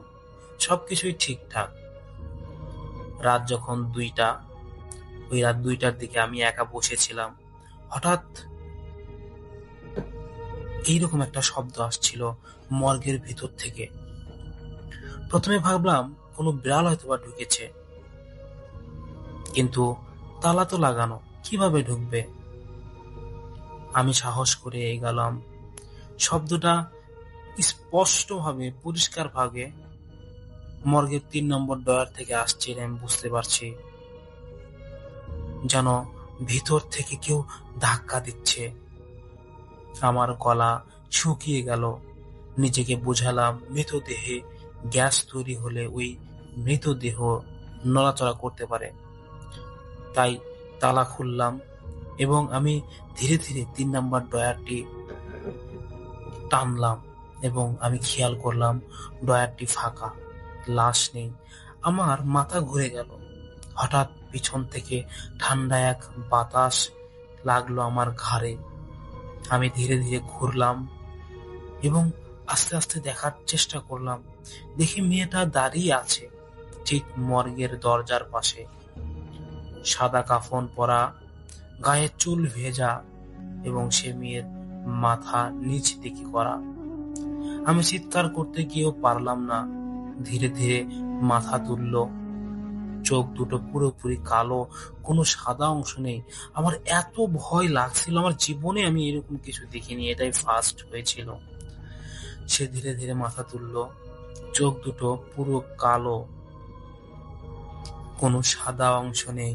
সে খুব আস্তে বলল, আমার রিপোর্ট, এই রিপোর্টে লিখছে আত্মহত্যা, তুমি কি সেটা বিশ্বাস করো? ওই মৃতদেহটি আমাকে এইরকম করে প্রশ্ন ছুড়ল। আমি কাপা গলায় বললাম, আমি কিছু জানি না, আমি তো কিছুই জানি না, আমি সাধারণ একটা ছেলে, আমি এখানে কাজ করি, এখানে আমাকে বলেছে তাই শুধু আমি। বলো, তুমি কি সেটা বিশ্বাস করো? সে এক পা সামনে গেল আমার দিকে এই প্রশ্ন করতে করতে। মেঝেতে কোনো পায়ের শব্দ হচ্ছিল না, কিন্তু সে আমার দিকে স্মুথ ভাবে এগিয়ে আসছিল আর বলছিল, ওরা আমাকে মেরেছে, তুমি জানো কে করেছে এমন? আমার মনে পড়লো পুলিশ রিপোর্ট নামে ছিল এক প্রভাবশালী লোকের, মানে যে রিপোর্ট করেছিল সেই রিপোর্ট, মানে আমি দেখেছিলাম যে কোথায় কে রিপোর্ট করেছে। ওই মানুষটা আমাদের শহরে খুবই চেনা। তো আমি, ওই একটা প্রভাবশালী লোক, আমি তাকে সন্দেহ করলাম মনে মনে। তো কিন্তু সেই কেসটা দ্রুত বন্ধ হয়ে গিয়েছিল। আমি কাঁদতে কাঁদতে বললাম, আমি শুধু ডোম, আমি কিছু করতে পারবো না, প্লিজ আমাকে ক্ষমা করুন। সে খুব কাছে এসে দাঁড়ালো, তার ঠান্ডা আঙ্গুল আমার হাতে ছুঁলো। তাহলে আমাকে বলছে যে, তাহলে তুমি এখানেই থাকবে আমার সাথে, তুমি যদি প্রতিবাদ না করতে পারো। হঠাৎ পুরো মর্গের লাইট নিভে যেতে লাগলো আস্তে আস্তে। আমি জ্ঞান হারিয়ে ফেলছিলাম তখন। সকালে আমাকে মেঝেতে অজ্ঞান অবস্থায় পাওয়া যায়। 3 নম্বর ড্রয়ারের লাশ আগের মতোই ছিল, এবং আমি যে ট্যাগটা লাগিয়েছিলাম সেই ট্যাগটাও ঠিকঠাক। সবাই বলল আমি নাকি ঘুমের মধ্যে ভয় পেয়েছি, কিন্তু একটা জিনিস কেউ ব্যাখ্যা করতে পারেনি। আমার ডান হাতের 5টা কালো আঙ্গুলের দাগ ছিল, যেন কেউ শক্ত করে আমার হাত ধরে আমার রক্ত সঞ্চালনা যেটাকে বলে সেটা বন্ধ করার চেষ্টা করেছিল। তো মানে এই প্রশ্ন আমি করেছিলাম যে, আমার যদি ঘুমের মধ্যে এরকম হয় তাহলে এই দাগটা কিভাবে আসলো। আর সেই দিন থেকেই প্রতি বৃহস্পতিবার রাত 2টায় ওই মর্গের 3 নম্বর ড্রয়ার নিজে নিজেই খোলে, নিজে নিজেই শব্দ করে, নিজে নিজেই বন্ধ হয়। ভেতর থেকে শুধু একটা শব্দ আসে, রিপোর্টটা বদলাও। তখন এই সকল কিছু হয়ে যাওয়ার পরে আমি তখনও কাউকেই কিছু বলছিলাম না। হাসপাতালের একজন লোক আমার কথা শুনে হাসাহাসি করলো অনেক। ডোম সাহেব ভূত দেখেছে, ডোম সাহেব ভূত দেখেছে। আমাকে দেখলে এখন সবাই এই কথা বলছে। তো আমি কিন্তু জানি আমি কি দেখেছি। পরের বৃহস্পতিবার আমি ইচ্ছা করেই ছুটি নিতে চেয়েছিলাম, কিন্তু কাকতালীয়ভাবে সেদিন আর একটা লাশ আসে, একজন পুরুষ, বয়স তার প্রায় 40। কেসটা দেখে আমার বুক কেঁপে উঠলো। রিপোর্টে লেখা হার্ট অ্যাটাক, কিন্তু শরীরের বাম পাশে আঘাতের দাগ। আর নামটা দেখে আমার মাথা ঝিমঝিম করলো। এই লোকটাই ছিল সেই প্রভাবশীল ব্যক্তি যার নাম আগের মেয়েটার কেসে উঠেছিল। আমি চুপ করে গেলাম। রাত 1:55 আমি ইচ্ছা করে মর্গে দাঁড়িয়ে থাকলাম। ঘড়ির কাঁটা 2টা ছুতেই এইরকম শব্দ। 3 নম্বর ড্রয়ারটা আবার নিজে থেকে আধা ইঞ্চি খুলে গেল। আমি এগিয়ে গেলাম। ভিতর থেকে একটা মেয়ের কণ্ঠ, সে এসেছে। ঠিক তখনই নতুন আসা পুরুষের লাশ রাখা 5 নম্বর ড্রয়ারটি কাঁপতে শুরু করলো, যেন ভিতর থেকে কেউ লাথি মারছে ধাম ধাম করে। আমি ভয়ে পেছাতে লাগলাম। মর্গের দরজা নিজে থেকেই বন্ধ হয়ে গেল। হঠাৎ পুরো রুম ঠান্ডা কুয়াশায় ছড়িয়ে পড়ল। 3 নম্বর ড্রয়ার পুরো খুলে গেল। মেয়েটা ধীরে ধীরে উঠে বসলো। এবার তার চোখের সাদা অংশ আছে, কিন্তু সেগুলো এবার রক্তে পরিপূর্ণ হয়ে গেছে। যে আমার দিকে তাকিয়ে বলল, আজ কিন্তু রিপোর্ট বদলাবে। 5 নম্বর ড্রয়ার হঠাৎ খুলে গেল। পুরুষের লাশটি চটাং করে টেবিলে পড়ে গেল, কিন্তু লাশটা যেভাবে পড়লো মনে হচ্ছিল সে নিজেই নেমে এসেছে। তার গলা থেকে ভাঙা শব্দ বের হলো, আমি তাকে মেরেছি, তুই আবার কেন ফিরলি? মেয়েটা তার দিকে ধীরে ধীরে এগিয়ে এলো। আমি চোখের সামনে দেখলাম তার লম্বা হাত, মানে ওই হাত, তার নিচের হাত লম্বা হতে হতে হতে হতে অস্বাভাবিক হয়ে গেল। সে লোকটার গলায় হাত রাখলো। আমার আত্মহত্যা ছিল না। পুরুষটা, ওই যে ডোম ছিল, তার মুখ বিকৃতি হয়ে গেল। তার চোখ দুটো হঠাৎ খুলে গেল, পুরো সাদা হয়ে গেল। হঠাৎ মর্গের দেয়ালে টাঙানো রিপোর্ট কাগজগুলো একে একে পুড়ে যেতে লাগলো। একটা রিপোর্ট আমার পায়ের কাছে এসে পড়লো। আমি নিচে তাকালাম। রিপোর্টে লেখা ছিল কেস অফ ডেথ, ম্যানুয়াল স্ট্রেগুলার। আমি বুঝলাম সত্যিটা নিজেই লিখে গেছে। হঠাৎ সব আলো জ্বলে উঠলো। আমি মেঝেতে বসে আছি। 5 নম্বর ড্রয়ার আর মর্গের 3 নম্বর ড্রয়ার আগের মতো শান্ত এবং বন্ধ, কিন্তু টেবিলের উপর রাখা নতুন পোস্টমর্টমের রিপোর্টে রাখা, সেখানে অফিসিয়াল সিল ছিল কেস অফ ডেথ, হোমিসাইড। পরের দিন খবর এলো রাতে থানায় কেউ অজ্ঞাত সূত্রে অভিযোগ করেছে পুরনো কেস রিওপেন হয়েছে, আর যেই লোক মারা গেছে তার হার্ট অ্যাটাক হয়নি, তার গলা চেপে মেরে ফেলা হয়েছে সেই চিহ্নও পাওয়া গেছে। কিন্তু একটা প্রশ্ন এখন আমাকে তাড়া করে বেড়ায়। সেদিন রাতে মর্গের সিসিটিভি ফুটেজ দেখা হয়েছিল। ফুটেজে দেখা যায় রাত 2টা থেকে 2:10 পর্যন্ত আমি একা দাঁড়িয়েছিলাম, কাউকে দেখা যায়নি। কিন্তু ভিডিওর এক কোণে 3 নম্বর ড্রয়ার হাতল ধীরে ধীরে নড়ছিল নিজে থেকেই। তো এই ঘটনাটি আমি আপনাদের কাছে শেয়ার করলাম। সাহেব ভাই অবশ্যই ঘটনাটি শেয়ার করবেন। ধন্যবাদ। আসসালামু আলাইকুম। ধন্যবাদ প্রিয় লিসেনার, যারা আমাদের এই ঘটনাগুলো শুনলেন। আমরা প্রতিনিয়ত কিন্তু আপনাদের জন্য এইরকম সকল বাছাই করা ঘটনা নিয়ে প্রতিদিন রাত 10টায় আপনাদের সামনে হাজির হই, এবং এটা কিন্তু আপনাদের জন্যই। আপনারা কিন্তু আমাদেরকে বলেছেন যে ভাইয়া, আমরা ভূত এফএমকে অনেক বেশি ভালোবাসি, এবং অনেক দিন আগে থেকে, আমরা প্রায় 4-5 বছর 6 বছর আগে থেকে, অনেকে আছে 8 বছর আগে থেকে আপনারা এই ভূত এফএম শোনেন। তো যাই হোক, ভূত এফএম শোনার মধ্য দিয়ে আমি বলবো, আপনারা যদি আমাদেরকে একটু সাপোর্ট করেন, মানে আমরা যে ঘটনাগুলো আপনাদের জন্য তৈরি করে থাকি, এই ঘটনাগুলো যদি একটু আপনারা আপনাদের প্রিয়জনদের কাছে শেয়ার দেন, তাহলে আমাদের ভিডিওগুলো অনেক মানুষের কাছে পৌঁছে যাবে। আপনাদের প্রথমে বলে রাখি, আমরা আমরা যে অনেক পরিশ্রম করে ঘটনাগুলো তৈরি করি, অনেক পরিশ্রম করে, দেখা যায় অনেক রাত আমাদের ঘুমও হয় না। আমরা বাছাই করি যে কোন ঘটনাগুলো আপনাদের সবচেয়ে বেশি ভালো লাগবে, বা একটা নির্জন, একটা ভয়ঙ্কর থমথমে পরিবেশের ভিতরে কোন ভিডিও বা কোন ঘটনাগুলো, কিসের ঘটনা, শ্মশান ঘাটের ঘটনা, কালো ভূতের ঘটনা, কালো জাদুর ঘটনা, বিভিন্ন তান্ত্রিকের ঘটনা, হাইওয়েতে ঘটে যাওয়া অনেক ভয়ঙ্কর ঘটনা আছে, truck driver, private car driver, CNG driver, অনেক স্কুল জীবনের ছাত্র আছে, তারা তাদের ঘটনা বলে।